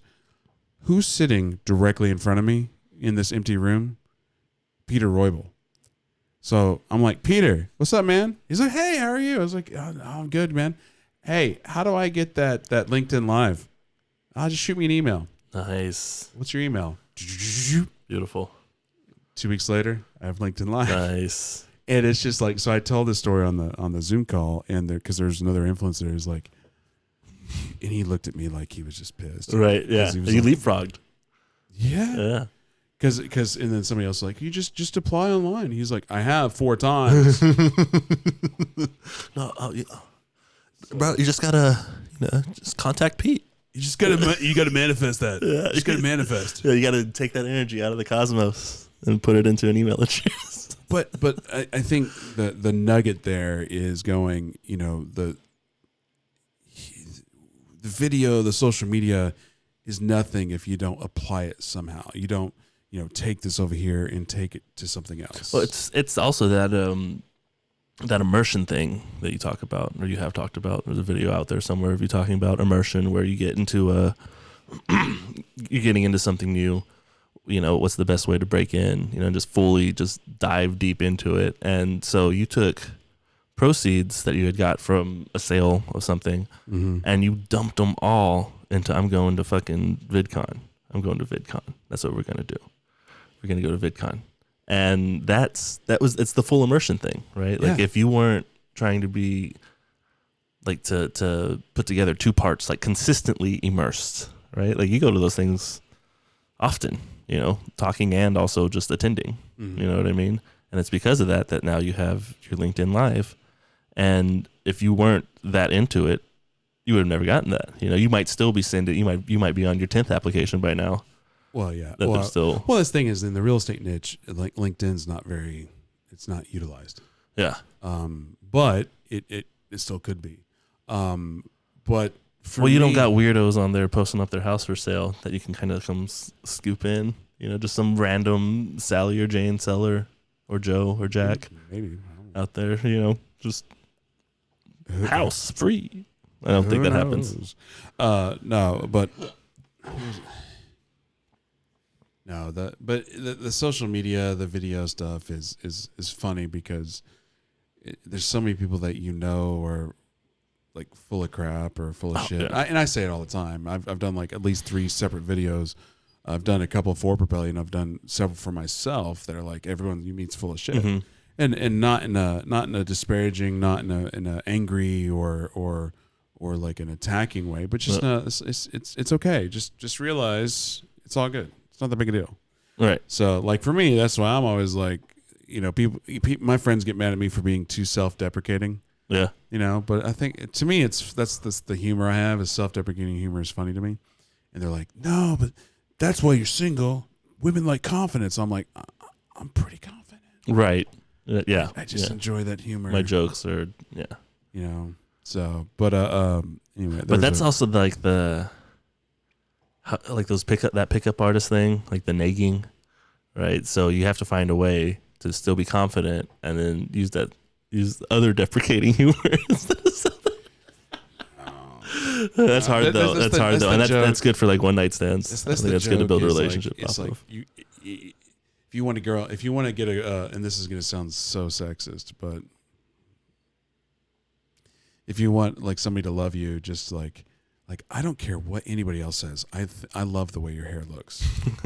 Yeah, the compliment sandwich, right? Yeah, where you're planting a seed that everybody else doesn't value, but I'm the only one that does. Yeah, gaslighting. I think they call that gaslighting. That Kinda. Right, that's like we talk about something that didn't happen. Yeah. Like I didn't what $50 bill that was in your purse? There was never a $50 bill in your purse. I didn't hit you. You fell down the stairs. What? That's what it is. Gaslighting is a very bad thing. This channel's gonna be kicked off YouTube. No. There's way worse though. This is not even bad. No. It's the. So the reason I started talking about pro wrestling was we were talking about shirts and shit, and so that's another thing where everything's derivative of something else, right? Like there's a show, and then there's 10 shows about that show, if that show is big enough. And then they all have their own little phrase or whatever. This one guy reviews the wrestling shows, and one of his things is no one talks like that. Like when they're cutting their promos, someone says something silly. He's like, no one, like who wrote that? nobody talks like that. And so now he has a shirt that says, no one talks like that. And it's like, it's super easy. And that's where you get those, you say it a lot. And I've heard, I think I first heard it from Tony Robbins, and then like a bunch of people say it now. I'm sure he got it from someone else. He got it from me. No, that's good. Tony Robbins, yeah. Perfect. The guy that's worth like $20,000 billion guy that half has a billion. Only only he half a definitely billion. got it from me if it's only half a billion. Is the raving fans thing, right? You only need a handful of raving fans that'll buy anything that you put out. 1,000 loyal fans. Yeah, that'll just buy anything. Yeah, you know, because it goes back to if you have so say this channel, if it gets to 1,000 loyal fans, or 1,000 people will give you $1 a month. Mm-hmm. This is not right. Not 20. $1. Let's say 20. No, I think the it's raving $10. ones. The raving ones. No, right? no. Yeah. So all you need is 1,000 people to give you $10 a month. Okay. Because $10,000 a month times 12 months is $120,000. Yeah, you can. That's a good comfortable. life. That's a good life. Yeah. I learned from the Joe Rogan podcast. This guy, or he only anybody only needs $36,000 a year to live. Okay. Right, and then the rest. The meat eater one. Just go kill your meat. No. It was some guy that was like a philanthropist. Like he did a lot of, like bringing water to people without water, shit like that. He went to Africa a lot. Mm-hmm. So because he did a bunch of nice shit for people, like his room and board was always taken care of. Right. So. Did I ever tell you that my almost Africa story? No. Dude, so when I lived in Dubai and Doha, I worked for a chemical construction company, like chemical materials company. Okay. And so I was basically outside sales. Like I would go to construction sites, try to sell product. Well, anyway, we had a potential sales job in Nigeria, and they were going to send me. Like, hey, we'll send Ryan. We'll send the new guy to Nigeria. And then they looked at the math, and it was like, well, shit, we can't send Ryan. Because if we send Ryan, we got to get 3 armored cars, we got to get a full team of the security forces. Then we have to pay an insurance premium on kidnapping insurance, on hostage insurance, whatever it's called. Yeah. So then they just sent like the Egyptian dude instead. Right. Holy hell. And you know what they sent with him? Nothing. Yeah. And it's just like, so. When people start calling America's not the greatest country in the world, it's like, listen, in order to send me, an American, an employee of a British company, to an African, and not all Africa, but just Nigeria in particular, they would have had him in out of pocket because out of the concern of just one American life. But the Egyptian dude, nah, he's good. Just send him. He's cool. No one's going to get him. Yeah. Oh, man. I couldn't even imagine that. I don't like leaving Dallas. You're like, I don't like leaving the loop. I got my VR. We're good. I can go anywhere. That's a lot of fun. Have you ever fucked with any of the new VR stuff? No, here's the thing: is like, I'm one of those guys that once you try something, it leaves a lasting impression. Uh-huh. So like in recently, well, for Christmas, my mom gave me an electric shaver. And then for about a week, she's like, did you use it yet? Did you use a shaver yet?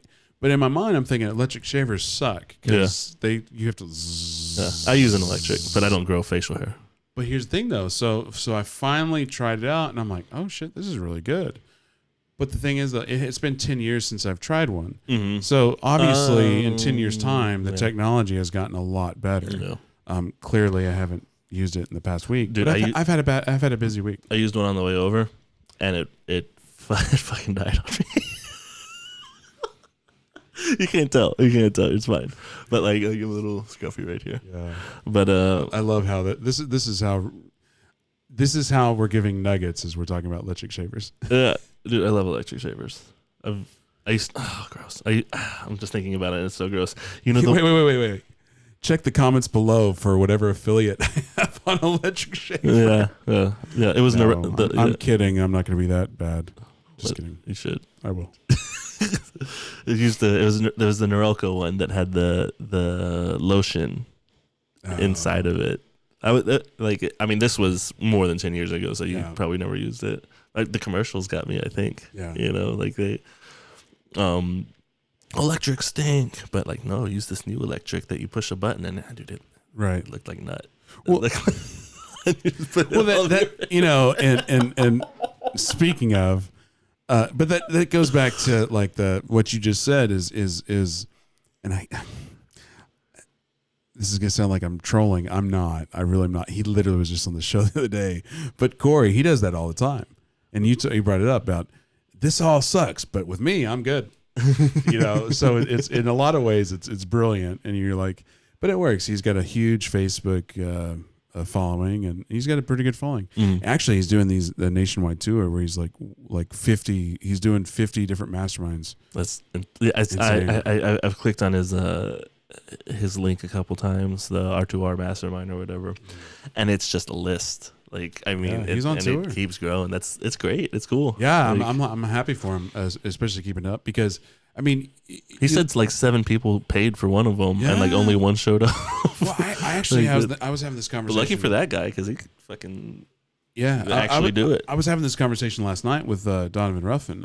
He had a small meetup at his office, and because he recently was on Max Maxwell's podcast, he flew out there and met up with him, and they were talking, and he was just talking about how one of the biggest success, one of the biggest reasons for Max's, quote unquote fame or success is that he's literally once a week, twice a week in a plane going to do outreach, to meet new people. And his goal there was to make super fans, because if somebody watches something on the internet, that's cool and all. But if they watch something on the internet and then they meet you in person and you're able to, have a bond or resonate somehow, they're going to be a super fan. Mm-hmm. So that's what Donnie was saying, is like, that's one of Max's. I haven't had that conversation with Max, but it makes sense. Yeah.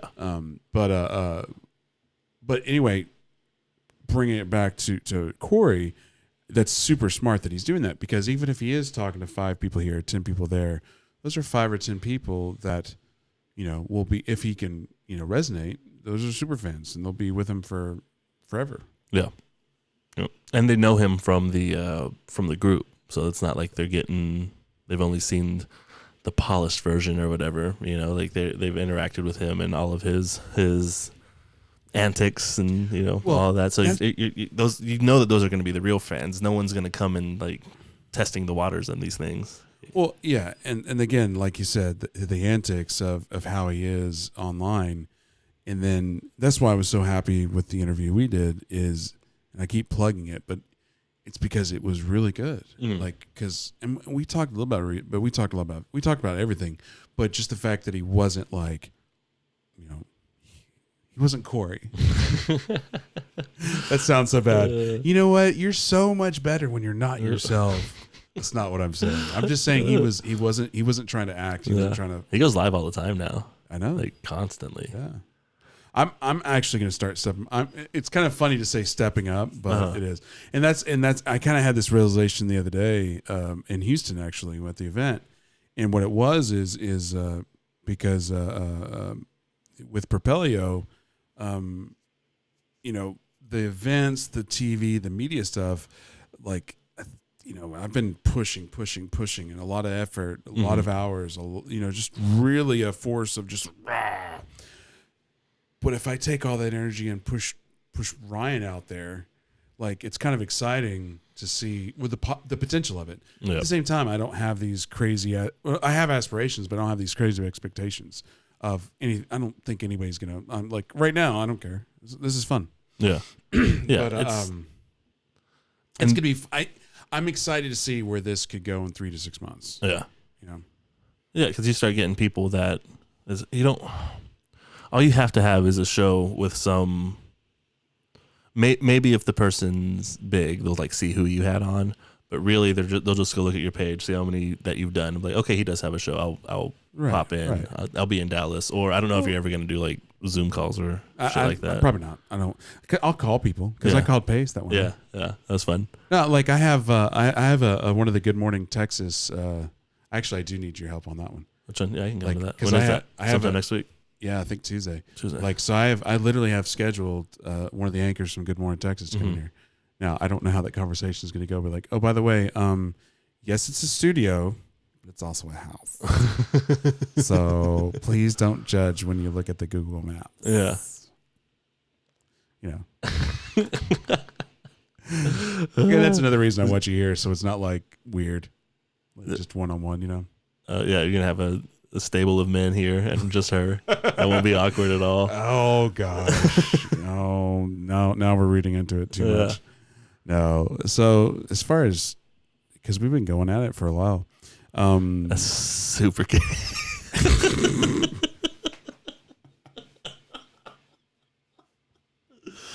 Oh, man. I don't think we need a summary anymore. I don't know. So that's one way to end a show. There you Or go. just keep going. Yeah. Or is that is that inappropriate as well? No, that was my mind association. That was me fucking up. Listen, you're not going to manifest that. No, I'm not. The Cosmos said no. I said no. I said no. No. Yeah.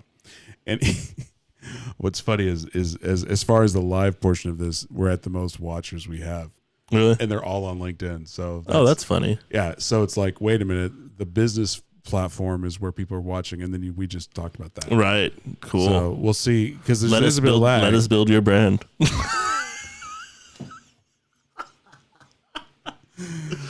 Shit. Authenticity, baby. Got to be authentic and consistent. I mean, there's nothing better than like self-roasting, you know? Like, say something so bad that it's not what were we saying? Deprecating. There you go. Yeah. It's not self-deprecating, but it's so bad that it might as well have been. Like, like talking about pro wrestling. That was self-deprecating in your eyes, me saying that I watch pro wrestling. Well, it's like, for me, it's like, I watch Marvel movies too. Those are pretty bad. I enjoy those. But it's like, for me, I'd be like, hey, I think I'm a good looking dude. I just need to lose like 250 pounds. Right. Yeah. But anyway, as far as, what the best thing about doing this and having like no rules or whatever is I think this was an interesting conversation. Yeah.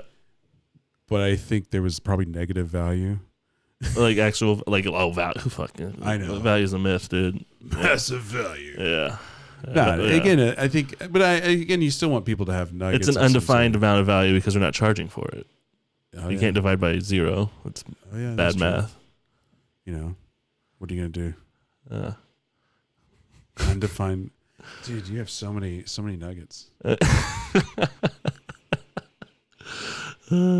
think that's like that might be like a thing built into people's brains too. Like, if I'm not paying anything for something, I'm not really gonna pay. Well, I mean, like, I watch, especially if you have affiliate links, maybe you're paying it through being advertised through or whatever. But like Joe Rogan's shit, like, his stuff just meanders. You know what I mean? Yeah. But he does his little plugs at the beginning, and I guess you get value from killing a couple hours of the day. It's good to. It's like reading a book.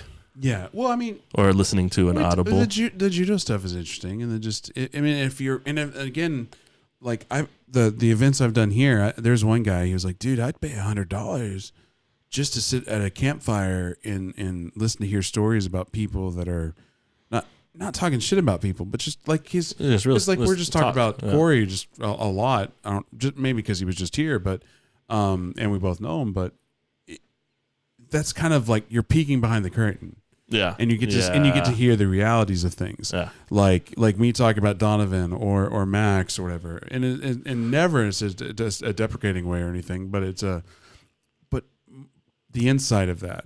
But so I had an event with Kristen and I and a couple of people were talking, and we were just talking about the past couple of years or stuff that's gone on, and maybe a couple of rumors. Maybe there was a little shade. I don't know. But the dude was like, dude, yeah, I'd pay $100 just to, because you see all these people on social media, or you see these people out there, or you see them on stage, but to hear maybe behind this stuff. Like the best podcast, and I think it's actually been like kind of like a problem with the hosts is because Host I, yeah, is they feel like your listeners feel like they're your friends because the conversation's so natural and it feels like there's I am your friend. You can Venmo me $1, Ryan S. Harper on Venmo. This is the worst. I did that on Propelio a couple times, and I did get $1 once. Holy shit! That's I was like, oh my god, it's real. it's real. Yeah, You know, just gotta ask. Yeah, What? make the offer? Right? Small victories. How many offers But have you again, made? it's literally been and by $1, I mean it literally was $1. Yeah. Out of the thousands of people that watch, it was like one person. So even if it is a joke, it's still $1. Anyway, sorry, I didn't mean to interrupt. Oh, I don't even know where I was. I don't know. We were talking about podcasting. Oh, and then like they feel like they're your Friends, friends. yeah. Yeah. So the best ones feel like that. But then if you ever do like a live meetup or something, you got people coming up and being a little more familiar. They give you a hug. And, yeah. which is fine. Like, but you just gotta like be ready for it. I think you said that about It's weird. the first time you guys went to Arizona. Like Yeah. everyone was like, oh, like we know you. Well, that's what I said about like that's when like Brittany Washington, Kane Title here in DFW. Like she's a Is that the same Kane from the Odd Brothers? no Not the Odd that's, Brother. that's an Eric Kane. Okay. That's just a last name. Kane Title is I don't know if there's an actual Kane human. Oh, well, not the guy that's mayor now. And he was a wrestler, and now he's mayor in like some North Carolina. No, Knox County, Carolina. Well, like Doesn't matter. like what is it? Like, I thought. Harper Lee Books. I don't have anything to do with Harper Lee Books. Well, fucking titanium everything. That's RJ. yeah, but that's all in one little niche. Right, but like your name is your niche, I guess. But I mean, like buying houses and having How a title dare you company. assume somebody's? I don't know where the whatever. Anyway, canceled. Cancel. I've always wanted that. Anyway, to finish the actual thought of that whole mini rabbit hole. So yeah, Brittany Washington, myself, Travion, and Daniel, we all went to Phoenix to do some events, and and Brittany's been a good friend of mine for a while, and she's always been a cheerleader of mine, and I'm a cheerleader of hers, and she's done a lot of the shows with Propelio, et cetera, and she was actually one of the first people I brought on because you know she's a cool person, and anyway, so we're out there, and then she's never done work out there, and immediately people were treating her like she's a celebrity, and she's like, where is this coming from? and so after that, she's like, anything you need from me, I'm there. Yeah. I will help. Anything you want, I got you. Like I'm here to help. Like because you're gonna help me, I'm gonna help you. Game on. And the same thing for myself and Travion. There's it's even in you were joking about the 300, 275 subscribers, whatever, and being on a panel. It's like if anybody fact checks you, they're gonna be like, who the hell is this guy? But it's weird because even if you only have a few fans, a fan's a fan. But I say that tongue in cheek, but also like you grew a YouTube channel to like 10,000. Yeah. That's not anything to snuff Facebook at. as well, and Facebook and YouTube. Yeah, but like I put it. Man, let me see if I can find this because I did a presentation on this a while back, and the whole point of the presentation was like you start doing this. Eventually, like you're gonna have everybody's a celebrity to somebody, and you were a celebrity to somebody, and once you realize that, it's weird, you know, and that's what it was is just the fact that like people were like that's it goes back to something we were talking about like way earlier, where it's like Tyler talking about the tables, right? Like you need less tables. I was like, okay, we know this, but you can talk about the little things, and if people don't know the little things, those are their nuggets. Those are they'll get so much out of it, something that you take for granted. What was I went to like my mom still teaches karate, and so I went to one of her there was a seminar for the place that I did karate. But I went and helped her teach. And it was like, well, like the little girl was like, my elbow doesn't reach far enough. And it's like, well, like move your whole body, like move your legs too, and then your elbow goes further. Okay. And it was like, oh, like mind her. It was like, has no one ever told you that before? I don't. But it's just weird what people think is brilliant that you take for granted from doing, just like all this stuff. Like it's a couple mics, a laptop, a couple cameras. This thing's good. This thing makes it. Isn't that cool? Like thing makes it real easy. The Rode Podcaster. Okay. Affiliate. Rode Podcaster affiliate link below. But it's just doing it a couple times, and it's like, oh, this isn't it's not the end of the world. It's complicated, but you do it like driving a car, like doing anything. You do it a couple times, and then you get it, and then now people that see it and think it's cool want you to teach it to them. And I think that's how we get a lot of gurus. Is like, oh, well, I know a little bit, and I'll help you out, and right. then, maybe you get a kickback from it, or maybe you just think you can get a kickback from it. It's like, oh shit, fuck going and looking at all this, fuck doing the actual work. I'm gonna teach people how to do. Well, work. I mean, and it's TJ, and a lot of people when it comes to the real estate side of things everybody I know that's in real estate that's been doing it for over 3 years, like really doing it, not right. not. And what I mean by really doing it is actually like you're doing it. Yeah. You're not just like, hey, I'm doing this like once a month. Yeah. Like you're like day in, day out grinding it out. And yeah, you've got success, whatever. But everybody I know that's been doing it over 3 years doesn't want to do it. They want to find something else. That's why you have so many educators. That's why you have so many like podcasts and just whatever and trying to branch out and do different things. That's why like with me, like, hey, are you going to get back into real estate? No. Dude, it's brutal.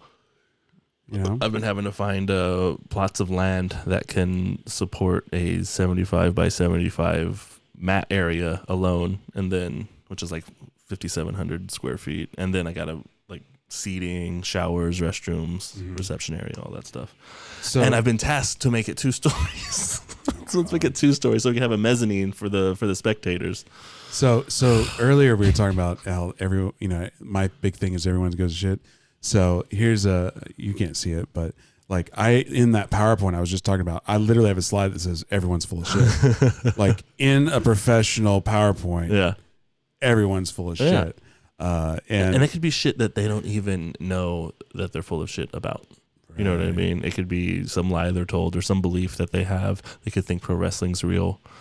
It could, anything. It could be any little thing that affects almost like a butterfly effect. You know what I mean? Like you can, not that you can know a bunch about someone if they say they're religious or something like that, but you can make assumptions based upon how much out there, don't use these words around me, I can't eat this after this time because of this. You can assume that they're probably devout in whatever thing they're following, and then you can make assumptions based upon that. And that might be, well, I don't know if that's bad to do. Here again, you can't see it, but basically what is the celebrity, everybody's a celebrity to somebody. Celebrity is relative to everybody. By being on camera, you will become a celebrity in some form or fashion, and it will be weird AF when it happens. That's something Daniel would tell me a lot when we would talk about making judo videos and stuff like that, which I still haven't got around to, mainly because I have that in my head. It's like people are going to talk shit about your technique. People are going to talk shit about, they're going to see you, and they're not necessarily that they want to challenge you, but you'll see people are going to be telling you that you're doing it wrong. People are, all that stuff. I wish I would have been better. I should have started a screenshot folder of trolling against me. Yeah. It's not like insane. It's not robust, but it's probably less than 10. Mm-hmm. But I mean, having 10 at all is more than the average person. Yeah. Most people don't have that. So for me, like one of them was like, there was an interview that I did with Grant, Scott Horn, and it was like, man, great content, great ever, but why is that one guy on the right even there? he shouldn't even be there. Yeah. I'm like, damn. Yeah. And then and the last one that Casey and I did with Brian Arigbu. Uh-huh. I need to find that one because I want to give it justice. Yeah, it was a good one. You got a good one. Well, it wasn't as good as what you would think was good because I know for you, good is like savage. Yeah. But it was like, these guys are the worst interviewers ever, or something like that. And it was just like, come on, guys, it's not that bad. Let me see. Okay, there we go. Let me see if we can find the comment. Was it live or like a later on comment? It was later on. So it was. This had potential to be a great interview, and this, keep in mind, this is me and Casey. Yeah. And I would say that Casey and I are pretty good at that stuff. Yeah. At keeping it along and getting good information, good meat. Anyway, this had potential to be a great interview, but man, there's no reason interviewers should be talking way more than the interviewee. Let your guest answer your question instead of you answering the questions for him, cutting him off and taking over. That's one. I love house buying Brian. This is a separate comment. But those have to be the two worst interviewers of all time. Oh, man. And it's just like, but this is where it gets weird is, okay, are they saying that because they genuinely feel that, or is it because we're white? Oh, shit. And I get that's me because I have a confidence in myself, but like so even me, everything is racist. Yeah. It's like, do you genuinely not like my conversational interview style, or are you just don't like me because I'm white and a white guy's talking to the black guy? And I know that's an absurd comment because I mean, because Brian, I love Brian, he's an amazing guy, but it was just like I was like, do they just not like us? And I don't know. What were the names of those commenters? I already canceled it. Okay. There's pictures of them, so I know. There's big. Okay. So I was wondering, yeah. It's not an assumption. Yeah. It wasn't as oh, I forgot that last one said hashtag painful. Hashtag painful. Jesus, that's funny. I know that's the third shirt. Yeah, especially when like the hashtag isn't in the comment, right? Like when it's after the fact. Oh yeah, when it's after the fact, and it's just does that make it more real? When it's like a summary or just like real succinct, like here's my comment so that you know how I really feel. And so when it comes to the trolling aspect, and I'm just proving a point to that because I just cut you off because I want to hear my voice more than you. It's okay. Hashtag painful. So is it more appropriate to do hashtags within the sentence or after the fact? I think because of the way. Oh man, is it more biting? I think it depends. Yeah. If it's like a summary kind of a thing like that, at the end, right? Like, but if she said this is hashtag painful, that might be fine. So it'd be like this. It's like, man, I am so hashtag blessed to have all these cool things in my life, blah, blah, blah. Or versus, man, look at my life. I have all these cool things. Hashtag blessed. Right. So on that one, I would have put it at the end, right? Because I think especially if it's like an established thing, you throw it in at the end, right? Right. If you're doing something new or trying to make a point, you put it in the text in the sentence. But if I put it in the text, I want it to be almost like a pun, right? Like I need it to be funny to put it within the text. You know, it's funny. Speaking about being funny Speaking about being funny, You should get Dickers in here. Oh my god, That'd be cool, dude. If once I get money, I would like to fly people out of here. Yeah, like it's a good setup. It looks like professional. I don't know about the TV. What's that? Yeah, I don't know. You should have like I don't know if I need it. A logo or straighten that fucker out. Well, actually, Mac was just saying because I put that outside, Like, Just I like don't on know that if I need a TV because like I have that rollaway TV, so if I need a TV, I can just roll it in. Yeah.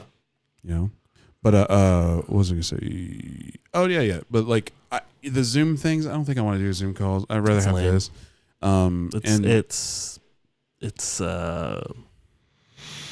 It's lame. It's the only way I can really fucking say like this is good. Like Joe Rogan's not doing Zoom calls. I'll do it. I'm gonna just pretend I'm Joe Rogan. And do what he does. Like dude, that's the way that it's not fake it till you make it. It's doing it the right way. Well, that's Steve Trangs. He doesn't do. He's he like, doesn't Zoom call. If you're gonna do a show, you got to be there. But the cool thing about this is like I plan on doing it every day. Yeah. And it's like, well, how are you gonna guess? I'm like, I'll just have people on again. That's you don't need not every because the thing with like Joe Rogan again using the Messiah of podcasts as a benchmark, like there's times like he has the same person in like there's 4 or 5 shows of the same guy. Well, you know, of course he's been doing his podcast for like 30 years, but still, you know, it's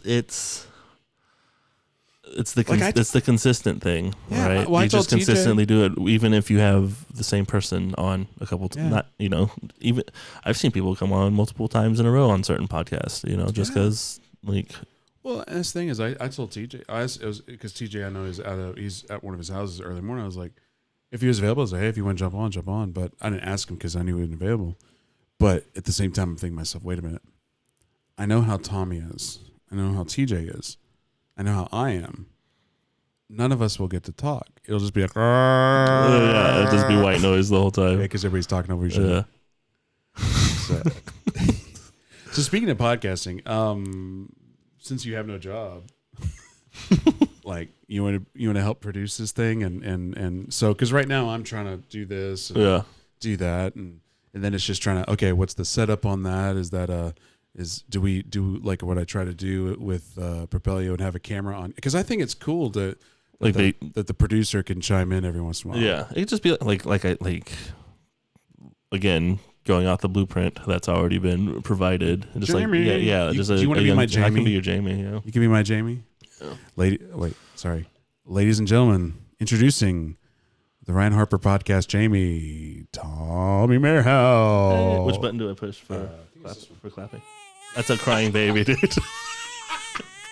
That's even perfect. That's more perfect. Yeah, it probably is.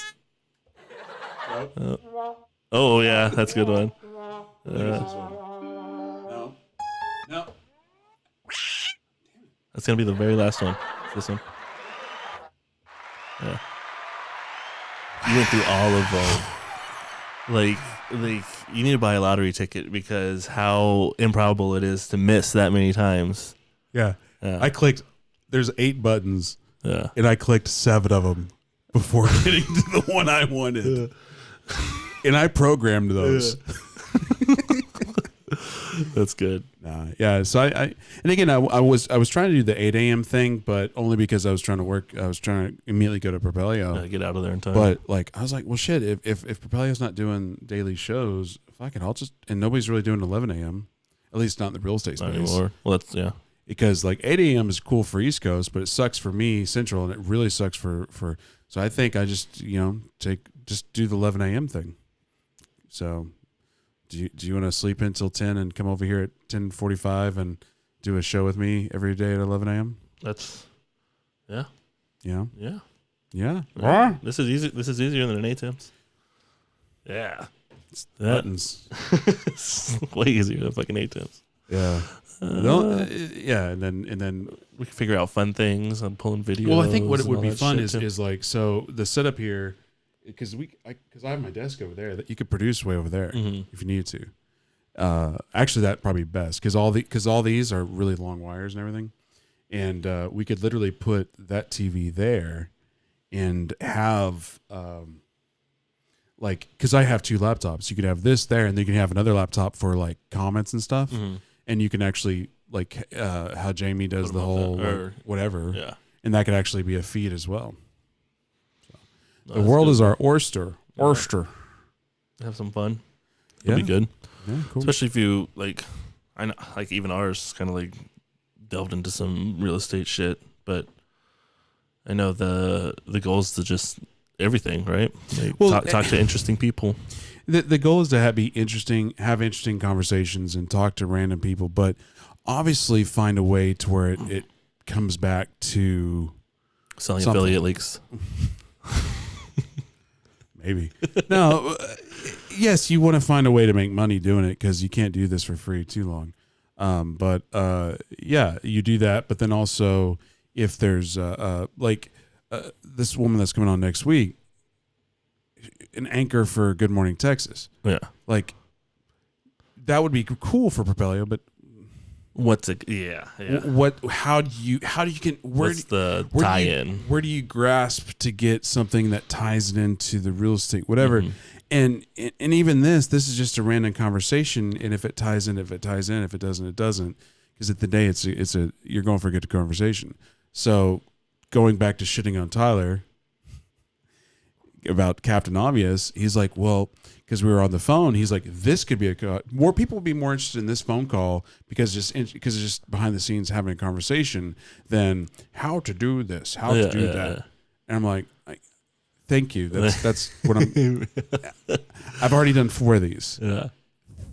Yes, that's what I'm going for. And I'm saying that with the full knowledge that I'm going to make him watch these so he can do the copywriting and the proper titling and get that watch time. Yeah. That's funny. Yeah. Anyway, we've been doing this for like 2 hours. Oh, wow. Isn't it cool? Yeah.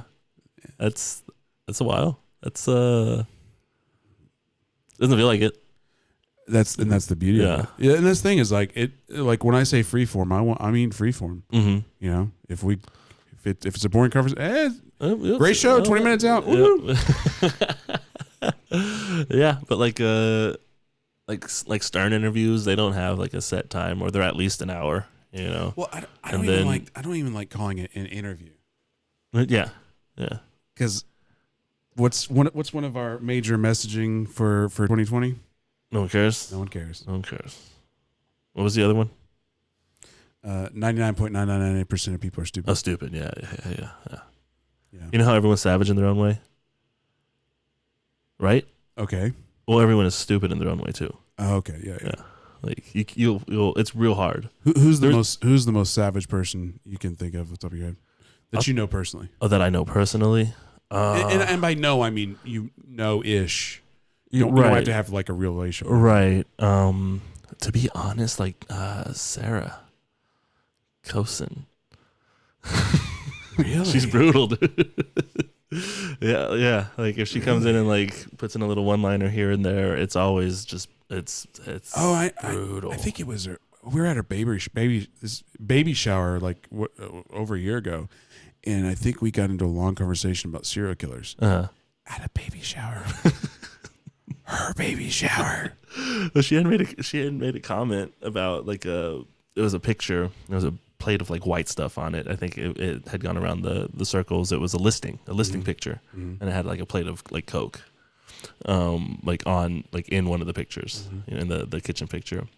And she's like, someone left their plate of ketamine out, and it's like, whose mind goes to ketamine first? You know, I don't even know what that is. It's a animal tranquilizer.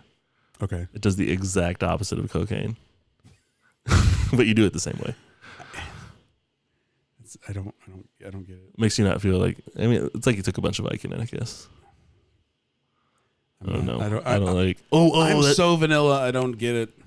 The best way I heard it described was like when you're getting the X-rays and they throw the heavy blanket on you. Yeah, like that. That's what someone told me. I got it.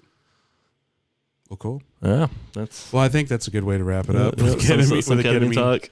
Talk about ketamine. So, do we know any vets? Oh, because one of the main points we talked about in the past 2 hours, we talked about the cat killing Netflix thing. Yeah. Apparently, I shat on Corey a lot. That was not my intention. Are you getting texted? No.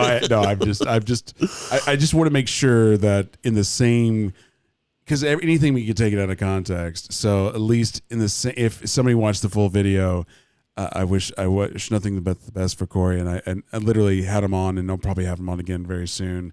I help him out for every once in a while, give advice with events, and we're totally cool. Yeah.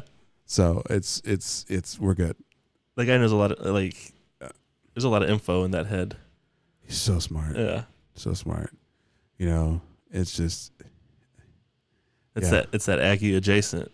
So that's what happens. just, you know, You get real smart living down there in the College Station area. it was funny because Travion and I were driving down to Houston on Tuesday, and you know, I'm in Dallas, so other than driving to Arlington to go to the Propelio every once in a while, to go to work, like I don't like leaving the loop. Mm-hmm. It's probably safe for you with Bulldog Judo, but anyway, so we're driving down, and then I see a sign for Groesbeck. It's like, hey Corey, we're about to drive through Groesbeck. Do you want to go to lunch?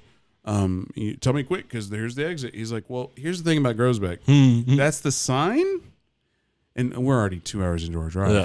That's the sign, but it'll take 30 minutes to get from me where I'm at to get to you. I'm like, never mind. Yeah. Just kidding. A lot of it's like that out there. It's like this is the exit to get there, but you're about to drive a little bit. Yeah, I was like, no. That's the button we need. No. Yeah. We'll have to do some recording. That'd be fun. Like just to have some drops. Yeah. Yeah. For real. No. Like then you can you? Yeah, you can program. Can you write on them? I mean, I get. Maybe like put a piece of tape on it and write on it. Put tape on them. Yeah. Something like that. I prefer not to write on it. Right. Well, I didn't know if it was like dry erasable. Or like sometimes they have like a little piece, like one of your macro things has like a little piece of paper you can put in it. You could because you could do multiple like things of it on the computer, and then you have like you have cards that you could dry erase on there. But I think we just put tape on it. Yeah, you know. But so I think the no is a drop. No. What are some other drops? That's good. That's a good one. You have to keep it. Like if no one cares, like no one cares has to be a Google it. Yeah. I think if you made like if I can get you to make some kind of music intro instead of doing it through OBS, do it on that. That way, easier in and easier out. Yeah, that's true. What I know what kind of music you like. Never mind.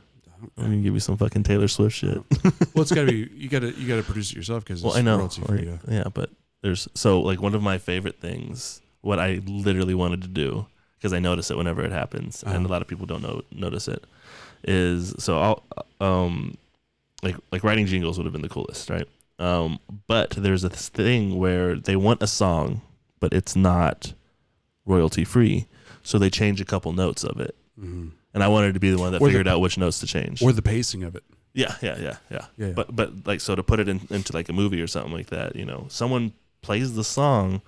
But on on the 4 where everyone expects this chord, they change it to something else. Well, like last night at the meetup, I was the little mixer with Donovan. Greg Shine was like, "Yeah, I want to get matching pistols, and I'm gonna get a Harley, and I wanted to make a commercial where it's the Bon Jovi, I'm a cowboy." And I'm like, dude, you can't afford that song. He's like, well, then we'll just change the words a bit. We'll just change it up a bit. I'm like, okay, you could do that, but there ain't no way you're getting Bon Jovi on a YouTube video. You know, especially if you're black. I mean, they're from like Jersey or something. Where, you know, so they're racist. How many black members does Bon Jovi have? 0. Is that how you is that how we constitute if somebody's racist or not? I don't even know if that's true. He might have like well, I'm sure they have like singers, and because this thing is like live performances right now. Like they're a stage band. They're a full on stage band thing. Yeah. Well, I'm just saying when it comes to like again, I don't know anything about this industry, so therefore I feel like I'm completely compelled to talk about it, like one does. But I think when it comes to stage bands, I think probably 95% of all backup singers are black. Yeah. They've got a niche on that. Where's the racism there? Like, give white people a chance. What do you sing better, right? Yeah. You know? Or like when it comes to like saxophones. When's the last time you? No, I don't know. I had a saxophone. I used to play saxophone. That's the I haven't in a long time. What? Which one? Yeah. That'd be a good one. Yeah, I couldn't do it though. Just get Trey to say it. We'll be good. Yeah, we'll be fine. It's like, yes, I just dropped the audio because I didn't want to put it on here. What did he say? What did he say? What he said? Did he just do what Vince McMahon did? Did he do the Vince McMahon? No, it wasn't. No. It wasn't a Vince. No. Anyway, yeah. Now it's been 2 hours and 10 minutes. Oh wow. Okay. No, but yeah. Okay. So we'll do the podcast thing. We'll end this, and then if you want to hang out, we'll figure that out. But yeah, I think it'd be cool to have a real producer that way, because it's hard to multitask. Yeah. Especially when you're trying to have a real conversation. Yeah. You know, it's like, I don't want to have to worry about which angle the camera's on, or the fact that the saturation on these really suck right now. But the cameras, well, they're webcams at the moment.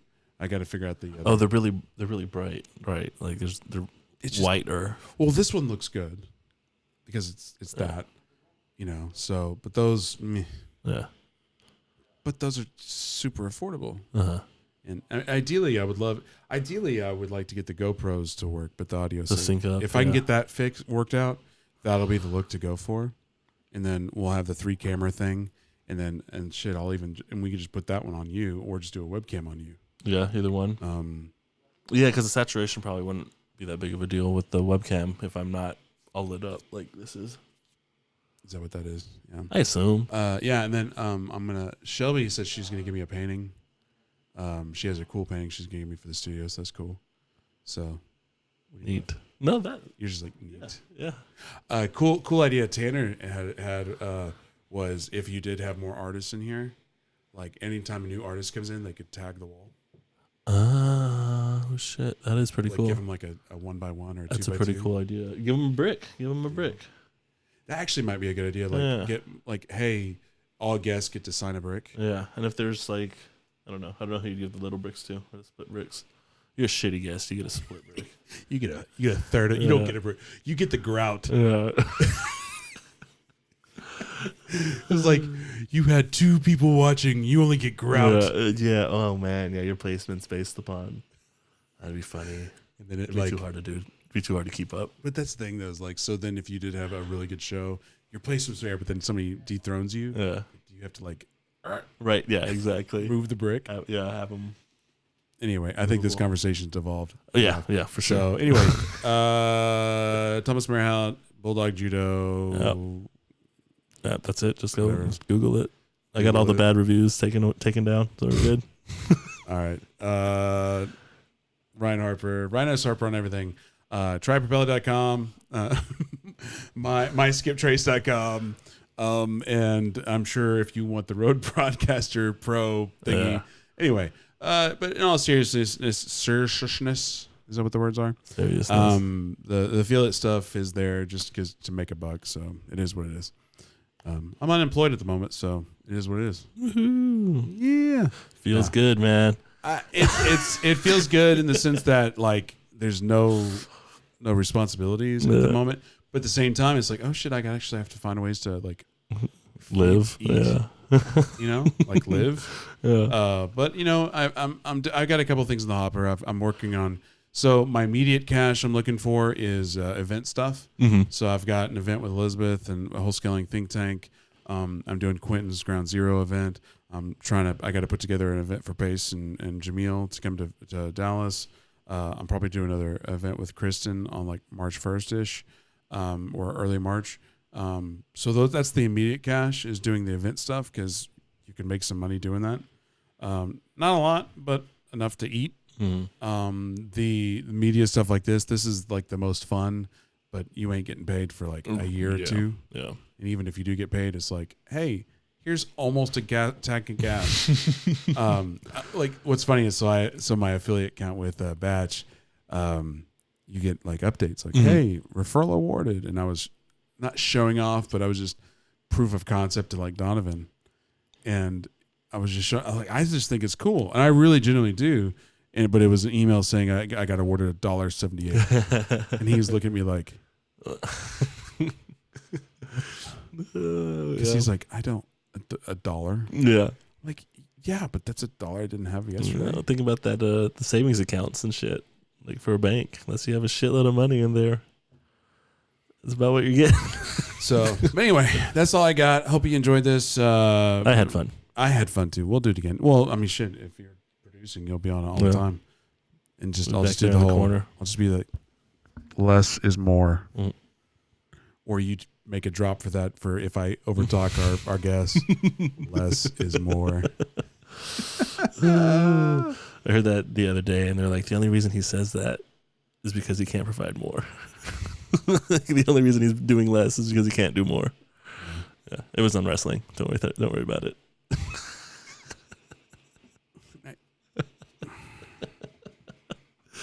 Yeah. Take us out. Yep. Hey, thank you, everybody. Bye bye.